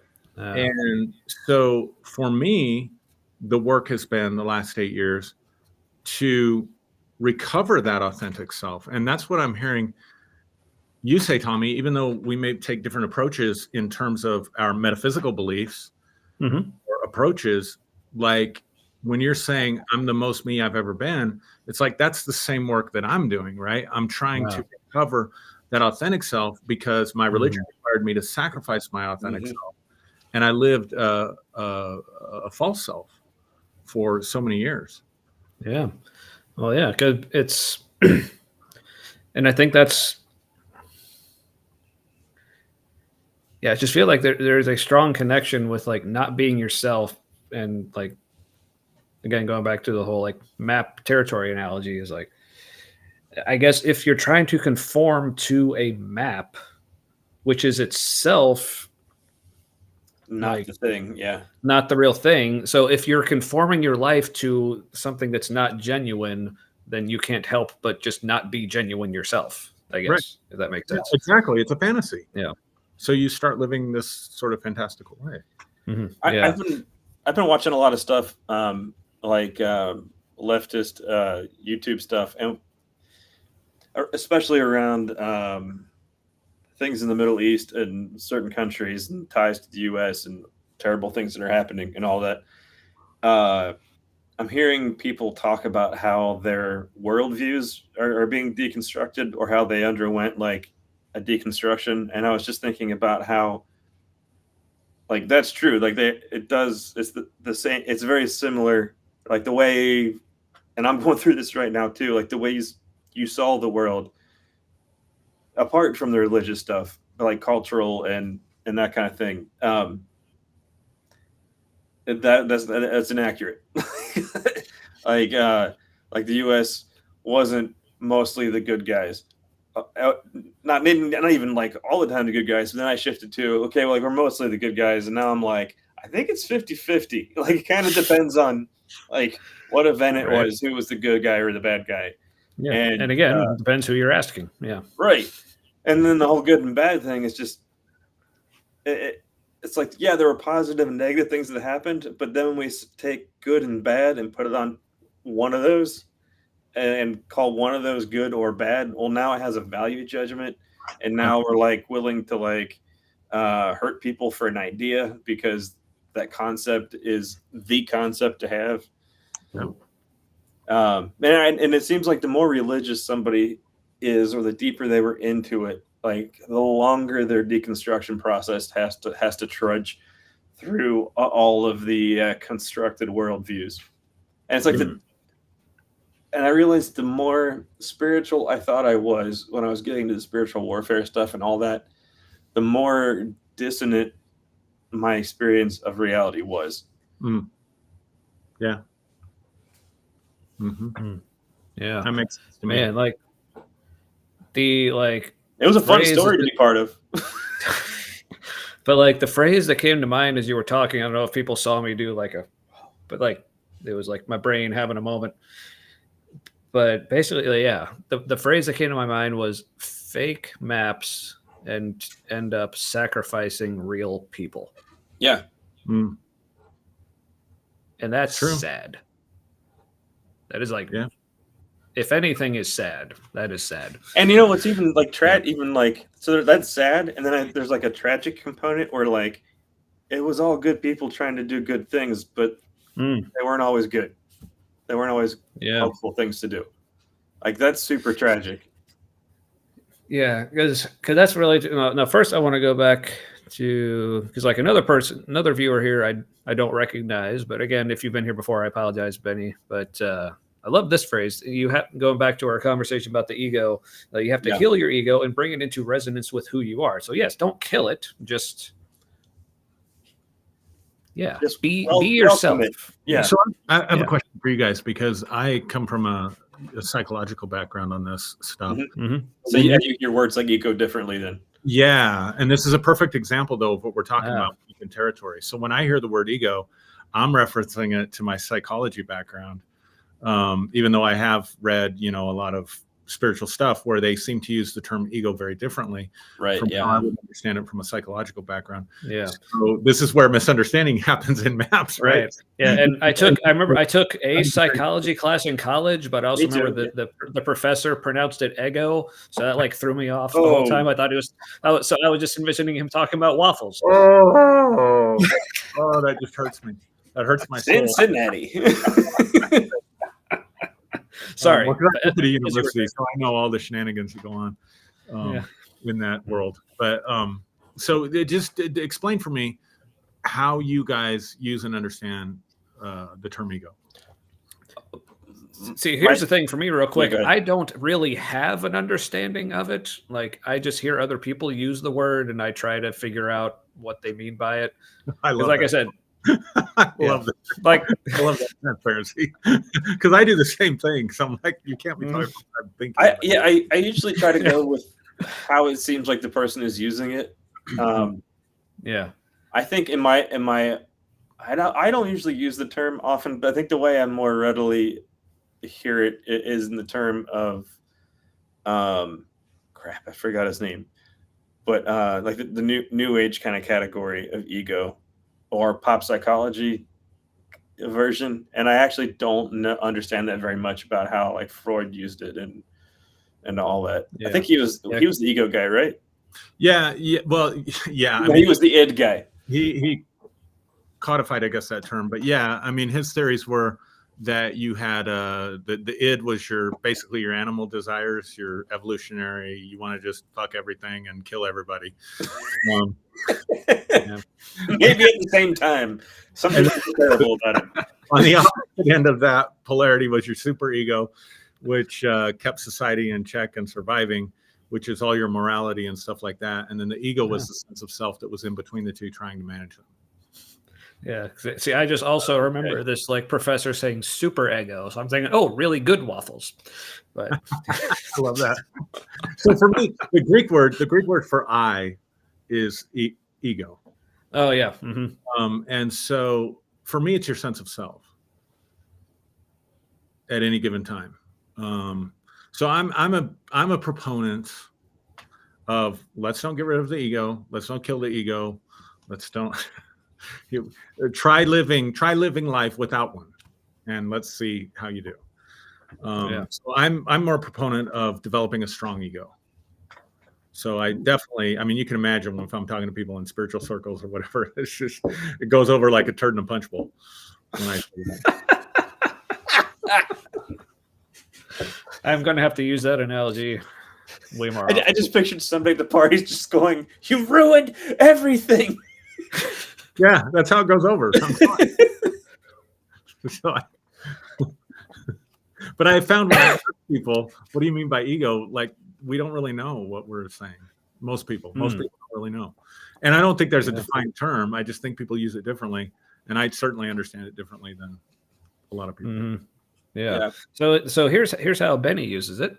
Ego to me is that insecure part of me that wants control or wants to drive the bus, so to speak.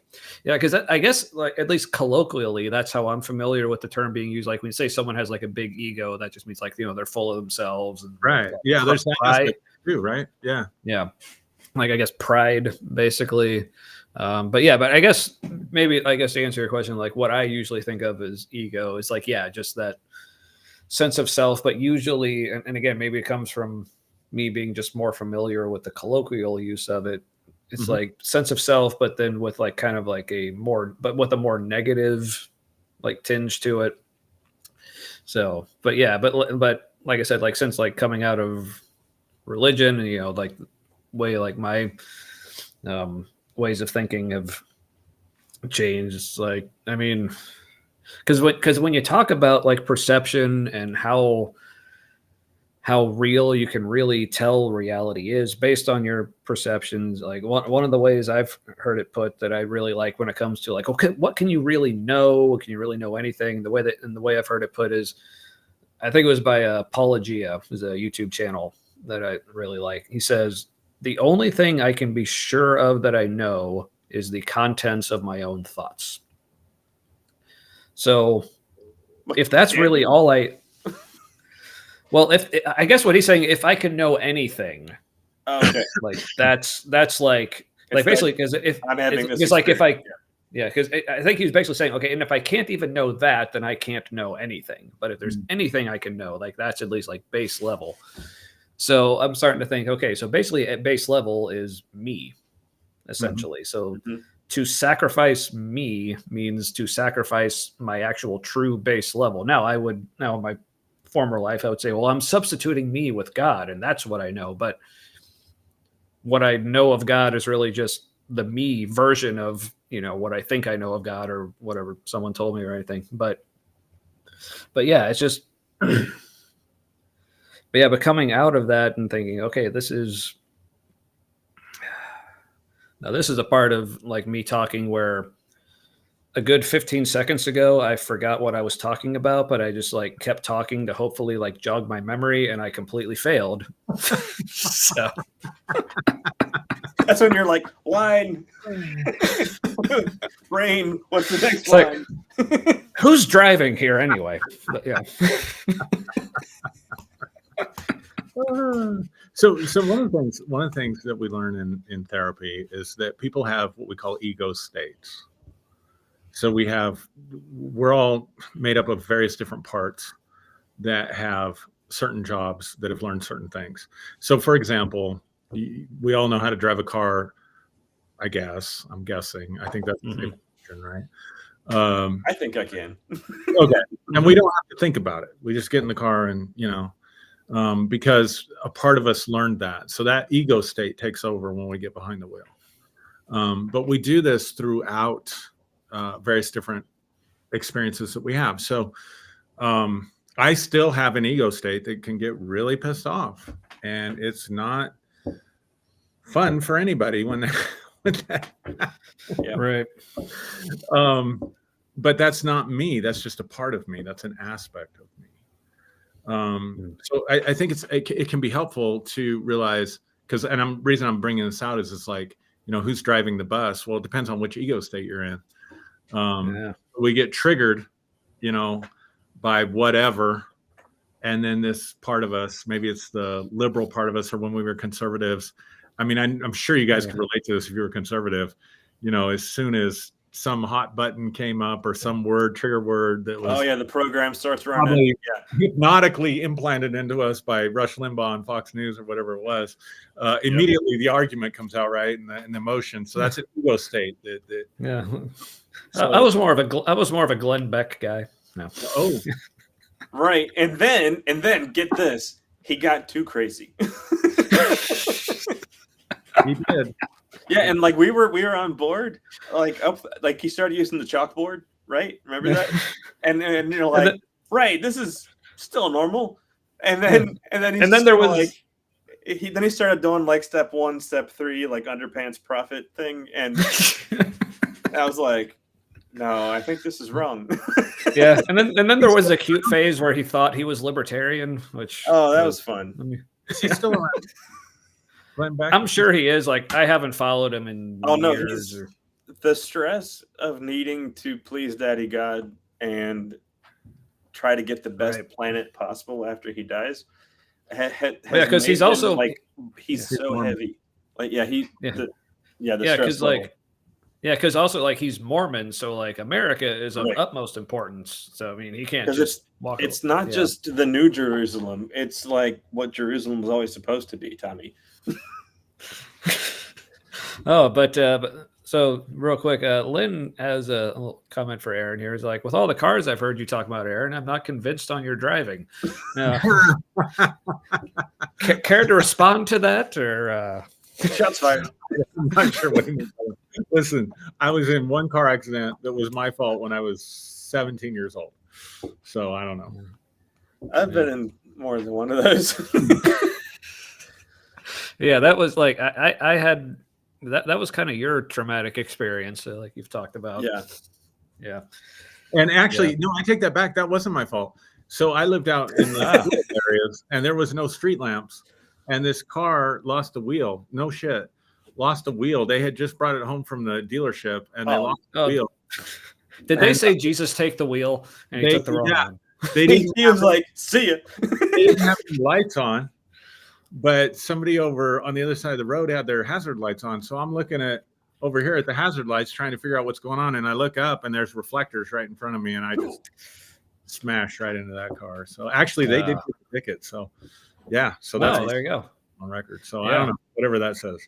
Yeah, I am the proud owner of a perfectly clean driving record. I've been pulled over 3 times. First 2 times I got a warning. The third time I did get a ticket, but it ended up being voided because the trooper who pulled me over didn't know what the speed limit was in the area he pulled me over. He thought it was less than it actually was. I have a perfectly clean record because I go into court and plead guilty and get a deferred sentence for my speeding tickets and pay an exorbitant, way more than what the fine is, to keep my driving record clean.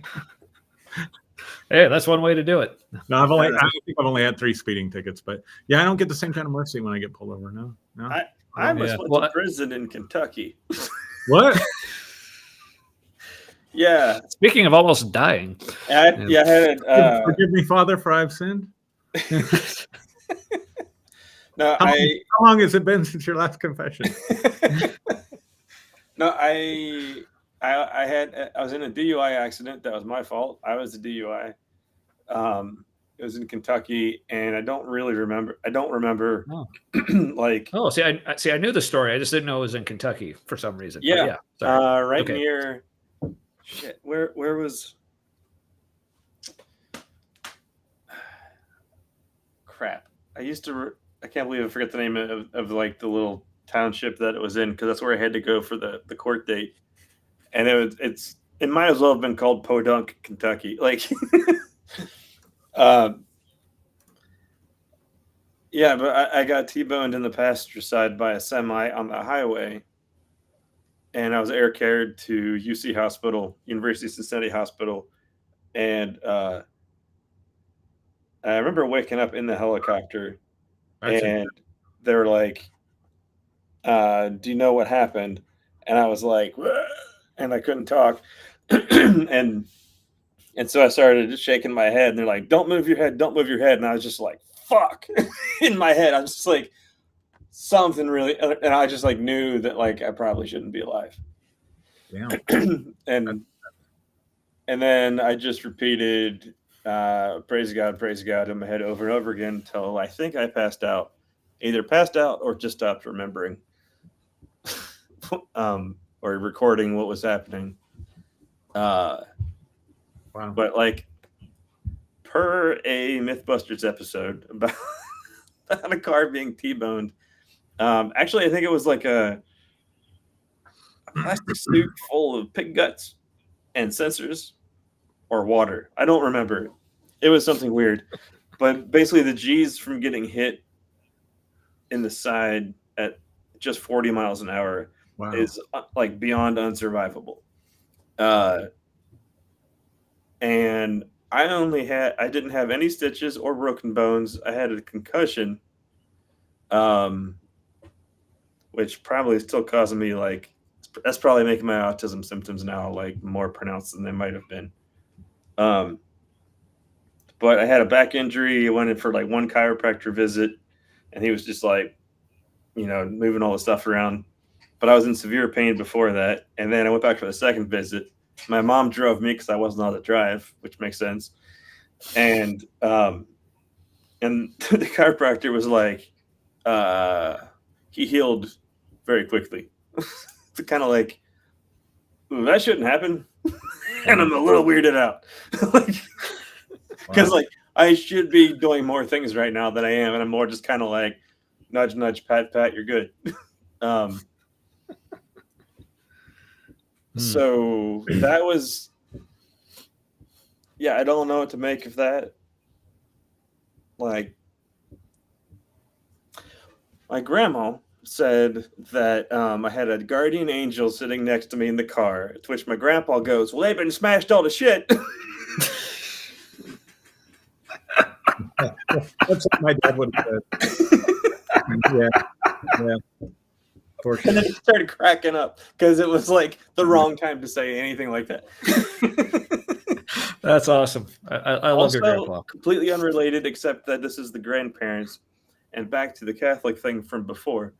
They had like an iconic picture of Mary above their bed with like 2 palm leaves above it like this. Looking back on it now, that's weird. Like, that's just unusual to me to put like Mary above your bed. And they had 9 kids. I don't want Mary over my bed. You know what I mean? I'm not doing it. Yeah. Nothing's happening there. But I mean, especially if she was like supposed down on us while we're conceiving. Right. And she was in that pose where she's like, especially if according to the Catholics, like, remained a virgin, like, you're making her like watch what she missed out on. Right, Tommy, because like, the penis is the root of all evil. Well, so Aaron, we are coming up on 2 hours here. I don't know if you like still have some time, or if you know. I mean, what'd you just say about the root of all evil? Well, I might be more engaged for another half hour. No, that was me being ridiculous. But yeah. So Aaron, I don't know if you have time. Like, I was thinking, like, if I guess I don't know what you two thought about maybe like putting the link out, see if anyone watching wants to hop on, or if you were... I can hang out for a little bit more. Sure. Okay. So I'm just gonna put a link here in the chat. If anyone watching wants to kind of hop on as we're talking, just click on that and we can let you in if you're good enough. No, is that the same link every week? Yeah. So we might have our new friend. It's like, well, don't tell him that. Yeah, we finally were able to meet one of our trolls last week, and that was fun. Oh, that's always fun. But I think he means well.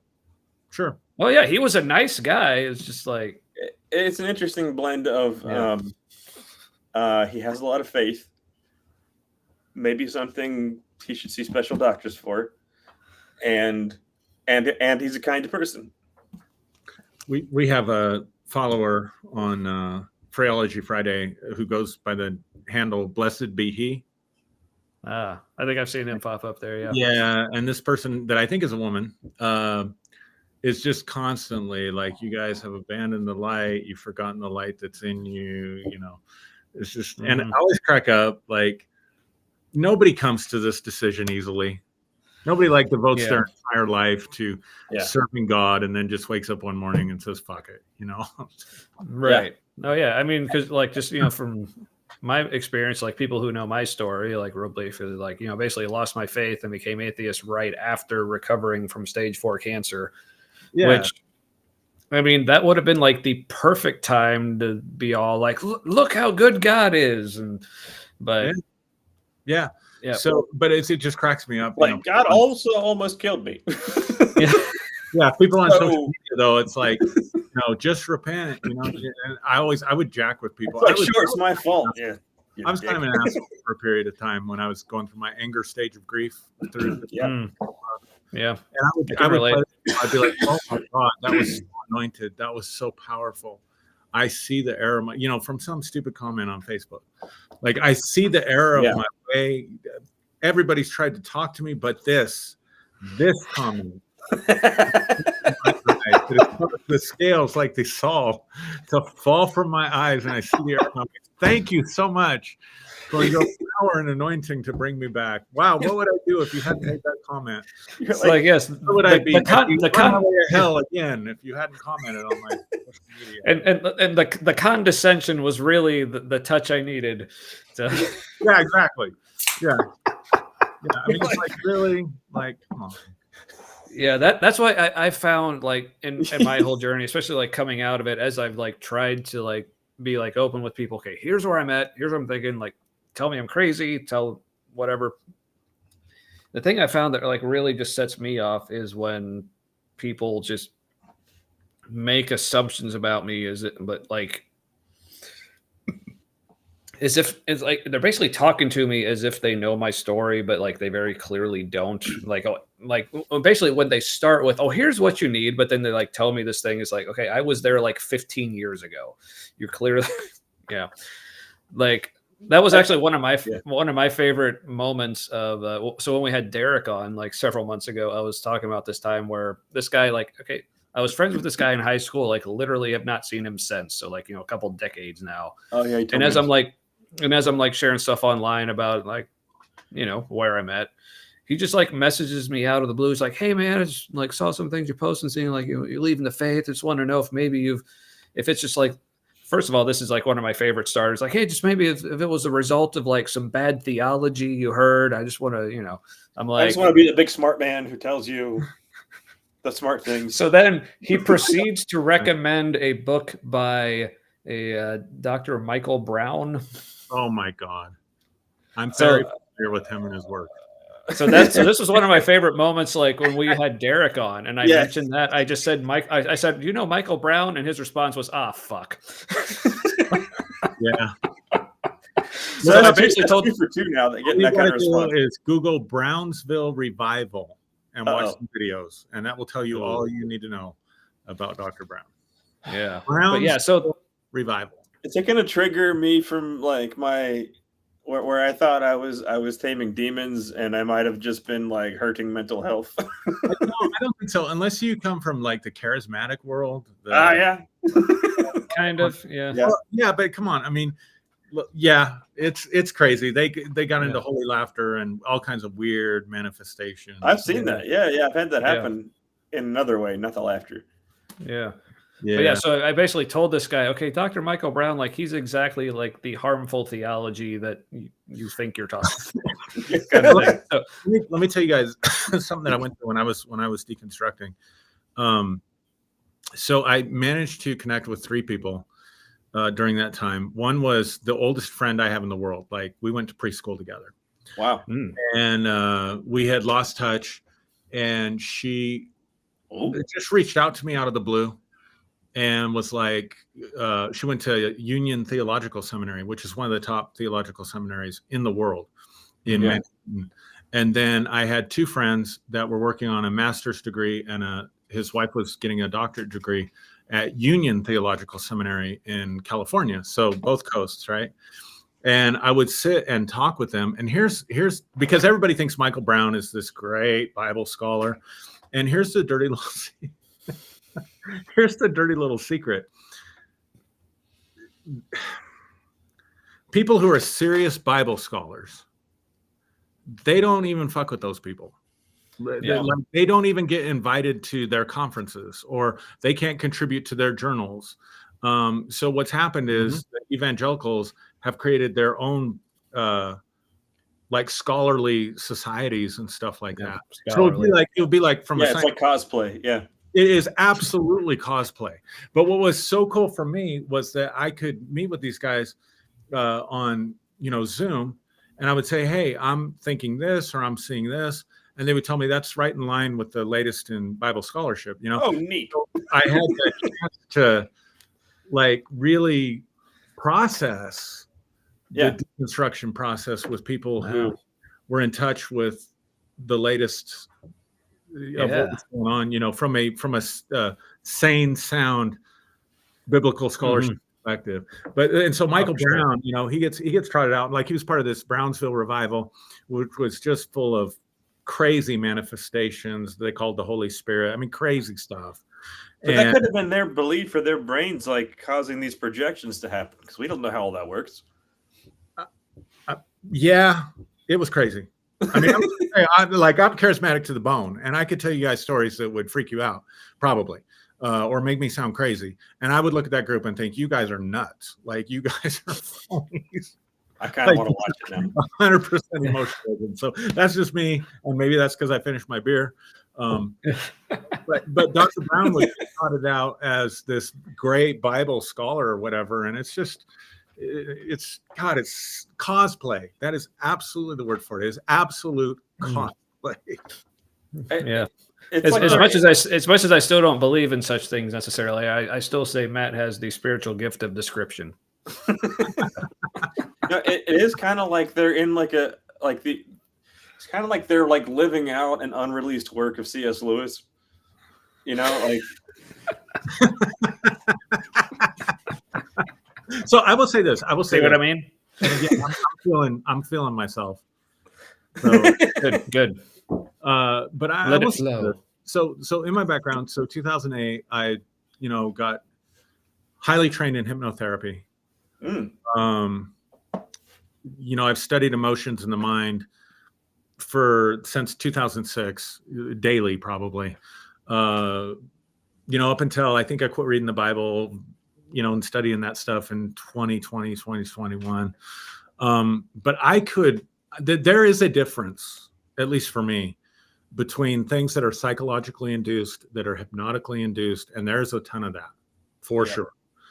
And that is just manifestations that are actual emotionalism and what I would call an authentic presence or energy or manifestations. And I felt like with my training and background and stuff, I could tell the difference. So I'll put myself out there. No, that's really interesting because, there have been, like, looking back, I've had experiences where apparently I was like a Holy Spirit lightweight or something. Because there's this one woman who, she came to town. She was she did mostly, Tommy was there for one of her things. Did she fun story about that? Yeah. Did she pray for you, and did you fall backwards and shit?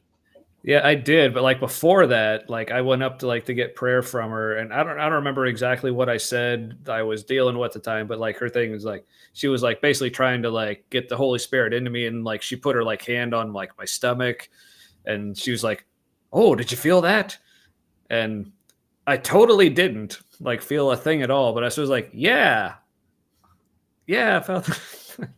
But yeah, well, and then. I did end up falling over, but I think it was at the point I think maybe even subconsciously it's okay, until she's wanting me to fall over. I'm feeling kind of tired anyway. Might as well. We called those courtesy drops. Yeah. Quit praying for me, because I learned early, if I don't like you, I don't want you touching me, or I don't like what you're saying to me, I'm gonna make sure there's a catcher back there, because we have catchers. Somebody. Oh yeah. Oh, so I'm looking like this. I'm like, okay, I think, and I just take a courtesy drop. Or if I wanted more prayer, if it was a serious thing, and I wanted you to really pray for me for a long time, I'm standing there because I know you're going to stay with me for a longer time. So she actually, no, not her. I don't know what it was, but she prayed for me, and at the time I was like, God, I don't have anything I want to get prayer for. I think this is the beginning of deconstruction, so I'm kind of before I knew I was deconstructing, and I was kind of I don't know, I feel pretty good. I'm not really feeling needy at the moment for anything in particular, and I felt like God said, yeah, go up there, I'm gonna knock you off your feet. And I was like, metaphorically. and then it kind of felt I don't know. So I went up there, and she started praying for me, and I just went boosh, back like Looney Tunes, just my feet went up, and they're we almost didn't catch you were going that way. So let me ask you this question, did that feel genuine to you? Did it feel real? Yeah. Also, at another time, somebody prayed. This is much shorter. Somebody prayed for me, and I just went poof and hit the ground outside, and I couldn't get up. And it was I tried to get up, but it was gravity had increased. And then I felt a connection to things back here at home, and we live in the house where my I can't say it's too loud because my kids actually don't know, which is kind of a thing we should tell them. I don't know. It's almost been too long now because my son's 12. Aaron and I were married previously, and she and her ex used to live in this house. that we live in. And I was still feeling like weird about that because I met Aaron when they were like separated but not divorced. And Aaron's my wife now. And so that was like that experience. I remember thinking like the house has been redeemed, and that was a big deal to me at the time. So it was like a manifestation of emotional things that were happening, but there was like, at least from my experience, a very real component to it. But I don't know if that was like actually real or if that was emotional things that were real and going on in my brain manifesting physically. And then it's almost kind of the same thing, yet not exactly. Yeah. I would say definitely that there were authentic experiences of, whether you want to call it energy, spirit, whatever you want to call it, that we experienced quite a bit. And we would have people come in. I can tell you some stories. We would have people come in that had no conditioning, like, because the vast majority of our population in Pueblo is either mostly Catholic and then evangelical Baptist, like we believe the gifts of the Spirit passed away and don't exist and stuff like that. So other than, maybe with Catholicism and the angels and the saints and that kind of stuff, we didn't really have a group of people that were conditioned to Pentecostal spirituality. And so we would have a lot of people that would come in and they would experience authentic manifestations without suggestion, without knowing what they were supposed to do. Yeah. And it would be life-changing. So at the end of the day, for me, at least, it was the results that mattered. And so, hey. And I from my perspective, I also would have wished there was the attitude that you've been sharing where this is a map.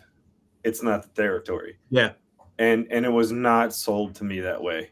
And that's not how I sold it to other people in this big prayer tent thing we did. Like it. Yeah. I actually said I was not comfortable saying it, but I know I said it at least once to somebody because they wanted us to.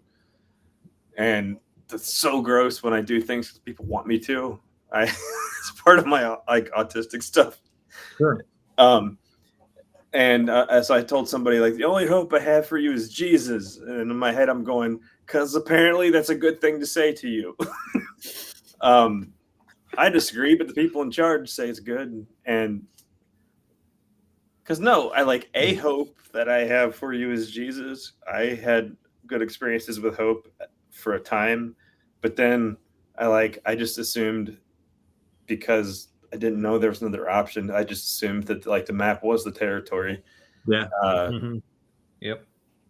And that just hurts more when you because inevitably I think everyone will realize it, that like their map, it might be a great map, but it's not beyond revision. Right. Exactly. Yeah. This is like something I've talked about recently is, I guess, like a phrase Christopher Hitchens made famous, like with the subtitle of his, book, God is Not Great, how religion poisons everything. It's a great audiobook. Not read by him, I don't think, but still, I like the guy who did it. Well, good. I might have to check that out. But I think the way a lot of people, and the reason they kind of recoil at that phrase, how religion poisons everything. Like I said, I haven't read the book or heard it, so I don't know exactly what he meant. But the way I look at that phrase is not that how most people look at that phrase and say, well, there's just nothing good about religion, like it's only bad, and but because people will point out like all the good things that can come from religion, whether it's like the sense of community or the hope that it gives people or like the life change that people do experience with it. But to me, the poison of religion is when it says, okay, all this good stuff that may be here, maybe it's not, but even the good things that are in it, is when it says, and we are the only source of this. To me, that's where the poison is, because that's, like I said, that's making their map the territory. And people will fight over that. Yeah. So they have one of the things so I basically had a nervous breakdown for all intents and purposes when I was 45. and we had to get away and go do some healing and some different stuff. So we went to Arizona for 3 months. We just rented a Verbo for 3 months. And, Which part? we were in Maricopa, so it's just outside of Phoenix, part of Maricopa County, but it's actually a community called Maricopa. Okay. Is that on the side with Camelback Mountain, or is other side, completely other side? Okay. Yeah. So one of the things that we had determined to do, because at that time, like, the fact that atheism wasn't even like on the radar at all. Yeah. So we wanted to. Sorry, I'm still listening, but I'll be right back. Okay, we wanted to experience different people's perspective on spirituality. So we went down there with the intent purpose of exposing ourselves to as many different types of spirituality that we possibly could. That's a good area for that, I've heard. Yeah, it is. And so one of the things we did was we worked with what I would call a legitimate shaman. So this is somebody who was trained through their lineage and not somebody who took a class on the internet or read a book. And I got to tell you, the encounter was incredible, and it was consistent with other things that I experienced. Right. Within the phenomena itself was the same as what I experienced as a charismatic Christian. I went to a meeting with one of the leading occultists. It just so happened to be one of the leading occultists in Europe, happened to be in the area. Nice. The occult is more complex than people think. Absolutely. Yeah. So went to those meetings, again, experienced some things that were phenomena was consistent. Actually got to know this person and spent about 9 months doing Zoom calls and stuff with them and just learning about that aspect of spirituality. And then went to a meeting, but I remember the one that did it for me. Went to a meeting with some Hindus. Yeah, they have good stuff. And then ultimately ended up going to a meeting that was held by a Sufi, which for people that don't know is a Muslim mystic, basically. Yeah. And the meeting, they're like really old timey charismatic. Yeah. Well, so he comes in and he does these meetings, and I'm looking at this guy and I'm thinking, holy crap, I could bring him in to our congregation and let him hold revival meetings. Right. And as long as they didn't know that he was Sufi, and he just did the stuff, they would have thought we had full-blown revival. Then you've been like, ta-da, Muslim. I was dreaming about this. I was like, man, wouldn't it be great if I could bring him in and have him do all this stuff and everybody fall in love with him? What a great revivalist. And then you think, nah, they'd burn my house down. Yeah. You're kidding me. So that's where I was. There is phenomena that people have experienced. And if you compare it across the spectrum and across the ages, the phenomena itself is pretty consistent. Yeah. The problem is we bring the meanings in the map, right? Like Jesus is the only way, or my path is the only path. And yet this is something that millions and millions and millions of people have experienced throughout the ages, that is a phenomenon that is ubiquitous to mankind. And so I think you bring up a great point, that we can have genuine experiences, kind of what you were saying at the beginning. We can have genuine experiences, but that doesn't necessarily mean that the interpretation of how and why those experiences are happening has anything to do with the experience itself. Yeah. Mm-hmm. Oh, exactly. And the meaning we get from it is important. And I don't know if we could get any different meaning than the one that we get.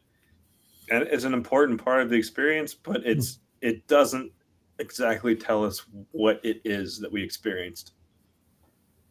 Yeah. For sure. Yeah. I guess. Sorry, go ahead, Aaron. We interpret it through our stories. Right. Yeah, because I think that's, for me, like, again, when it comes back to, a specific example like the Bible or a specific religion, like I said, it can still have aspects of it that are like genuinely beneficial to people. But I think it's at its best, like, when you realize it's a story, or you realize it's a map, or whatever, analogy you want to put to it. It's like, yeah, it's like, I think that's part of the problem with like revering the maps. Because like I said, as much as throughout human history, like our understanding of reality, or our understanding of how much of a lack of understanding we really have of reality, however you want to look at it, has like changed and evolved so much. So like holding to a more like static map is to essentially just deny the reality of reality in that sense. To say like, because this and that sort of thinking made sense because like, in my upbringing, not just fundamentalist, but also just like, young earth creationist. So like literally evolution does not happen. Like things are the way they were made. Things don't change. Yeah. So of course it makes sense to go by your map or the book because it's static, but that's okay because everything is static. If it was the truth then, it's still the truth now. Mhm. So yeah. But that's confusing truth as facts. And now I'm in counseling. I went for 3 years every week. Yeah. No, it's good. I miss it. Occasionally. Fortunately, I'm out of the intensive care program. Yeah, I should say I am, and I probably should be in it more. Like I went to a counseling session like a few weeks ago, but it was one of those like as we were walking out, like first of all, I was like, I like the counselor, but I'm not sure if this is like the match for me. But like also, I guess that day the person they had for scheduling wasn't there, so I wasn't able to schedule, and I just still haven't. So yeah. Anyway, but it was nice to get like the professional opinion of it. Like, oh yeah, you've been through some shit the past few years. So I'm like, okay. Good to know. So it's always interesting when someone refers to a certain life experience you've had as your personal 9/11. Like, oh, yeah, I guess so. Yeah, she was talking about like me like surviving cancer. She's like, because I said like, yeah, my perspective on life kind of changed after that. She's basically like, well, of course it did. Yeah, that's Tommy is at least autistic adjacent, and no, that's one of the things where like Tommy and I have. I'm not trying to steal your life challenge thunder here. I'll go for it. But go ahead. Yeah. Shit. Forgot what I was gonna say. You trying to steal my thunder? Yeah. You went through a life-changing experience, something like that. Yeah. Oh, damn it. Well, what was said right before that? Talking about going to counseling. That was my personal 9/11. Yeah, your personal 9/11. Yeah. Yeah. Yeah, because she made the comparison how there's basically the way the world operated before 9/11. There's the way it operates now. No, like apparently, like when your life is difficult for a long time, and it just gets more and more difficult. At some point, you just start comparing the new difficulty to the old difficulty. And you're like, why am I having such a hard time with its difficulty? And then when somebody lists all the challenges that you have to deal with, and you're like, shit, why am I even sober? You're like, that guy needs to be drunk. Yeah, for real. But that was the other thing, like going through cancer and all the treatments I was on, I wasn't allowed to be drunk. So that made it even worse. That was just a cruel joke. I remember when you said, you're like, so you tell me I have cancer and I shouldn't drink. I'm getting mixed messages. But yeah. But anyway, so we're coming up on 2.5 hours now. So Aaron, I don't know if like you need to go, or like if there's anything else you wanted to say to kind of. I just want to say thank you guys. I really enjoyed this. Thank you so much for having me. Really appreciate you giving me the chance to just be authentic with you and speak my mind. Oh, sure. Really okay. This is something I was going to say earlier that I forgot. So you're talking about like the importance of either like being on the same page with people or being able to respectfully, I guess, not be on the same page with people. To me, so that's one of the things that I found out coming out of reevaluating everything is because most of my life I've had some, at least compared to most of the people around me, I've had some pretty like unique interests, like whether it's like the kind of music I'm into or like sense of humor or whatever. I've always Yeah, it's always felt like I've been a little different anyway. But what Sure. I've really found is like the most important thing, as important as it is to like find friends or acquaintances or whoever who have like similar interests, to me, what's become the most important thing is to find people around whom you can truly just be yourself. Yes. And so that's one of the reasons that like I felt like so like drawn to like people like you, Aaron, is like I said, yeah, we're not on the same page on a lot of things. We are on others, but at the end of the day, it's like around you, I feel comfortable being myself, and I feel comfortable with you being yourself around me. And I was also excited, like for like since you and Matt hadn't met before tonight, I was kind of excited to see how that went, and it went well. So it was so cool to see you two get along as well. Well, But but how boring, right? To just hang around people that just think like you, and I mean, yeah, it's boring. I mean, but if I could meet at least one other person who, but if I could meet at least just one other person who loves the band Bluetooth Nord as much as I do, or just another person who's even heard of them, that would be nice. But I have not. Never heard of them. Yeah, I'm not a guy, and I'm someone that likes music that's a little more underground. So, yeah, well, the way I like to put it is like, so there's a people who say, I listen to everything. I listen to everything else. I love that. Kind of the way I put it. That's great. So, Yeah, some people call it nearly music. but anyway, but yeah, so but speaking of enjoying this, like there's something we've mentioned before, that you'll at least get the chance to enjoy hanging around us at least one more time, because we decided on election night. This. Okay, so this was back when we were on Tuesdays. But now we moved to Wednesdays. We're still gonna do it. And sorry, I just need to plug my laptop back in real quick because my battery's going back. And this is important. That's going to be a Tequila Tuesday. Oh yeah, I might need to get something. Yeah. New and dangerous. Yeah. So that might be a mellow corn night. I need an excuse to buy another bottle of mellow corn. That might be kind of ugly.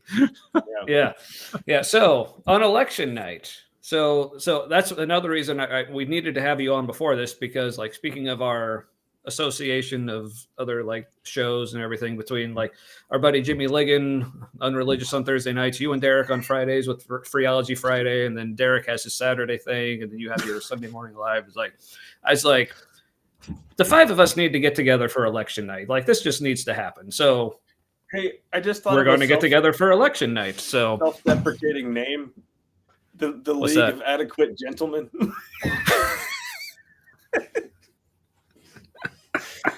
That's a comic book thing, like the League of Extraordinary Gentlemen. Yeah. Got the reference. Oh, yeah, that's the thing, because since it's no longer, the Humanity is no longer on Tuesday night, I feel like this isn't going to be the Humanity anymore. So I feel like we need to come up with some kind of name for the election night stream. So, but yeah. Ooh, the Council of something, maybe. Yeah. But anyway, so yeah. So tune in like election night here on Facebook and YouTube. Like I guess we'll also have to figure out which exact like channels we're going to be putting it out on. But whatever it is, I'll at least be sharing it to my personal page and whatever. But other than that, Aaron, like, so if people did enjoy like your presence here tonight, where can they find more of your presence? Mostly, yeah, thanks for that. So mostly on Facebook. I have a private group that we're streaming to tonight called New Day Global. And then I have a YouTube channel called Conscious Spirituality. So they can just put my name in, Aaron Tomlinson, Conscious Spirituality, and it'll come up to my YouTube channel. Okay. That's it right now for my online presence and stuff. Okay. Yeah. And if I remember, I'll go back and like, I meant to do this at the beginning, like put in like the show description, like a link to like your Facebook or YouTube page or whatever. But yeah, if I remember, I'll go back and put them in. Otherwise, yeah, just look up Aaron Tomlinson. I know I tagged them at least on a post like on my personal Facebook page or something. But yeah. So you have your show with Derek, Freeology Fridays, and that's at what time? It seems like I always forget. 7 p.m. Eastern time. 7 Eastern. Yeah. And that's you're on Facebook and YouTube. Facebook on Derek. Now, do you stream that to your page, or does Derek just stream that to his, or where do he just streams it to his? And then I'll usually share it to mine. Okay. And why we don't link them, I don't know. We'll have to talk Yeah. to them about that. And then I do what I call Sunday Morning Live on Sundays. It's just me. Usually, sometimes I have guests. And that's at noon Eastern time. So cool, very cool. Well, yeah, well, like I said, I've been looking forward to this for a while, so I was glad to finally make this happen. And obviously, you're welcome back any other time, whether you're just watching and want to jump on, or we can also have you on again as a guest again sometime. And again, election night, catch us all hanging out. I don't know if we're going to be like doing like live updates or if we're just going to be all just drinking and commiserating with each other about the or things. Celebrating. Who knows? Yeah, we'll see. Yeah, tune in, find out. All right, so it's kind of like America. This election is kind of like America's going to hospice care, right? Like it's just going to hospice care, and we're not sure if it's better, if America is in hospice for a while or if it's just a short visit. I was thinking today, unfortunately, because of where we're at, half the country is going to be bitter no matter what the results are. Half the country is going to be bitter and depressed. And that's sad. That's sad to me that it is. Half the country is going to feel despair. And when the results come in. And at the same time, everything that happened before this that led to this moment, like this is the moment that produces. And and even if we're like, oh no, things are really bad, let's change everything. There's so much momentum behind all of the systems involved that we're like, cool, we'll change things in 20 years. Like we'll start now and it'll take effect then. And we promise. Yeah. Yeah. In my opinion, neither candidate is for the people. It's just kind of like, would it be better if things fell apart faster or slower? And we won't know that until the future. But make a decision now. Yeah, I'm curious to see. I don't know enough about Kamala to know.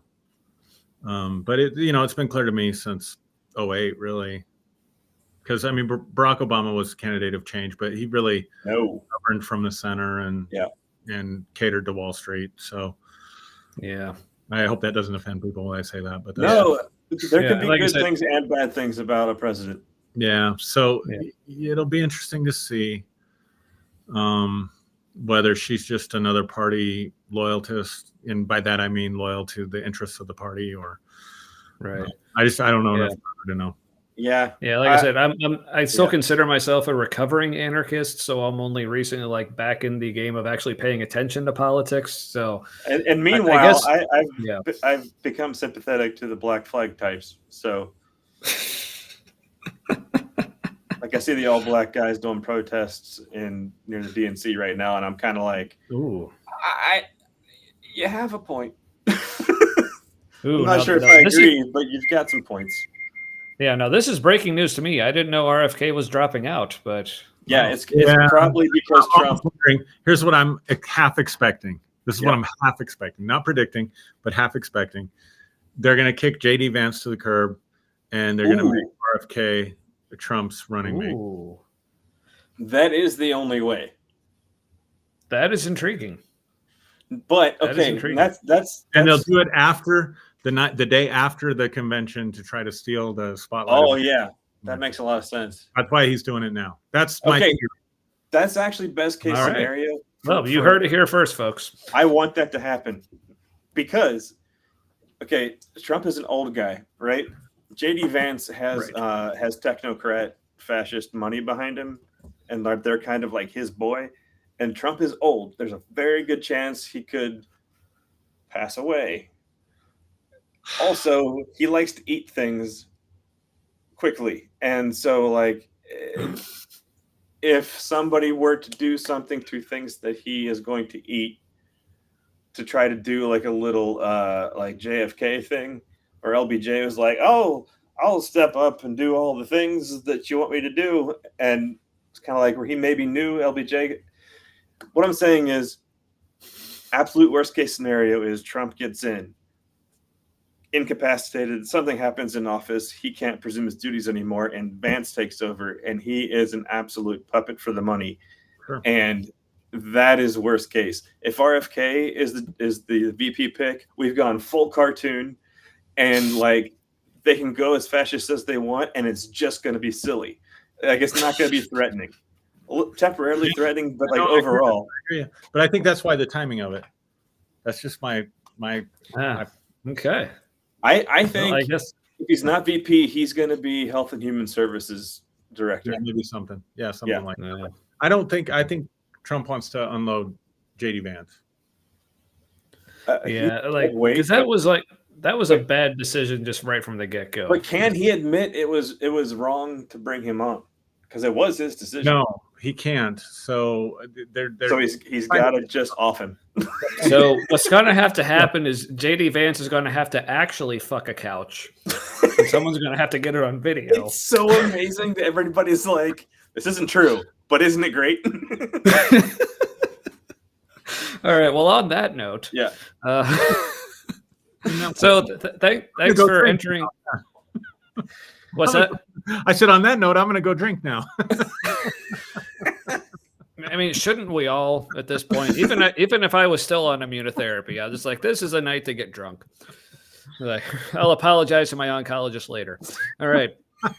So thanks for entering into this thing we do. Aaron, this was a lot of fun. Yeah, genuinely enjoyed it. Hope to have you back on sometime. And it definitely will be, have our thing going on election night. For sure. But yeah, any other parting words from you, Aaron, before Matt takes us out here? Or? No, just thanks, guys. This was great, man. I enjoyed it. Love what you guys are doing, and I'll have to catch more of your episodes for sure. Okay, I guess we'll have to make them good. Because so speaking of which, next week, this is rare. We've actually known what we were going to talk about next week for a couple of weeks now. Usually sometimes it's like the day of we decide what we're going to talk about. Then I type a description and hope that's what we actually talk about. Most of the time I'm right. But next week we're finally doing our episode on Jesus. Oh, so cool. And if for people who saw our episode last week, still no one has reached out to send us that inflatable Jesus that Matt found online that we would love to have for the episode. There's still time. You still got a week, folks. So Jesus with his eyes closed because he's so ashamed. This was Anyway, so if you're interested in our thoughts on Jesus, tune in next week. But yeah, other than that, Matt. Well, yeah, I'm going to say one thing before the thing. Okay. Say the thing. Earlier today, I had in this very same room, right here on the futon, you can't really see. I had a mental breakdown, and it was kind of like I was like deconstructing completely, and I was like, "What's real? What is it? What even matters? Does anything matter?" I was like, shit, I got like regular stuff to do. Like, I don't have time for this garbage. And so then it was just kind of like, I started feeling better. And it's either because I am better or something broke. I don't think it's that something broke because, Aaron, when you were, a lot of things you were saying, just encapsulated things that I was going through earlier today. And you kind of like made it, no, that's a thing. It happens. So I was like, okay, shared reality. We're good. Well, that's good. Awesome. So, thank you. And that was, I know it's a lot of sharing to then say bye, but it's great to meet you. That's what we do in my house. I get it. I mean, for me, like tonight has been like one of those great, like, my like two friends from like different areas, like meeting and getting along. So this has been awesome for me. So awesome. I have to tell you guys, both my sons are neurodiverse, and I have a lot of neurodiverse clients. And like I said, I'm sure I have ADHD. That's just never been. Yeah. Well, yeah. I find you interesting if you don't. Yeah, that's why I think like in my find you interesting if you didn't. Yeah, probably. So that's why like in my like now separated but like family of four, like our eldest, our daughter, I think she's the only one of the four of us that's neurotypical, and I feel like so bad for her like all the time. Yeah. But anyway, But yeah, so yeah, thanks again, Aaron. This was awesome. Look forward to chatting with you again, seeing you on Phreology Friday and all the other things. And but yeah, all right, Matt, take us out. May your things and stuff be forever with your people. Forever and ever. Amen. All right. See you next week, folks. Thanks.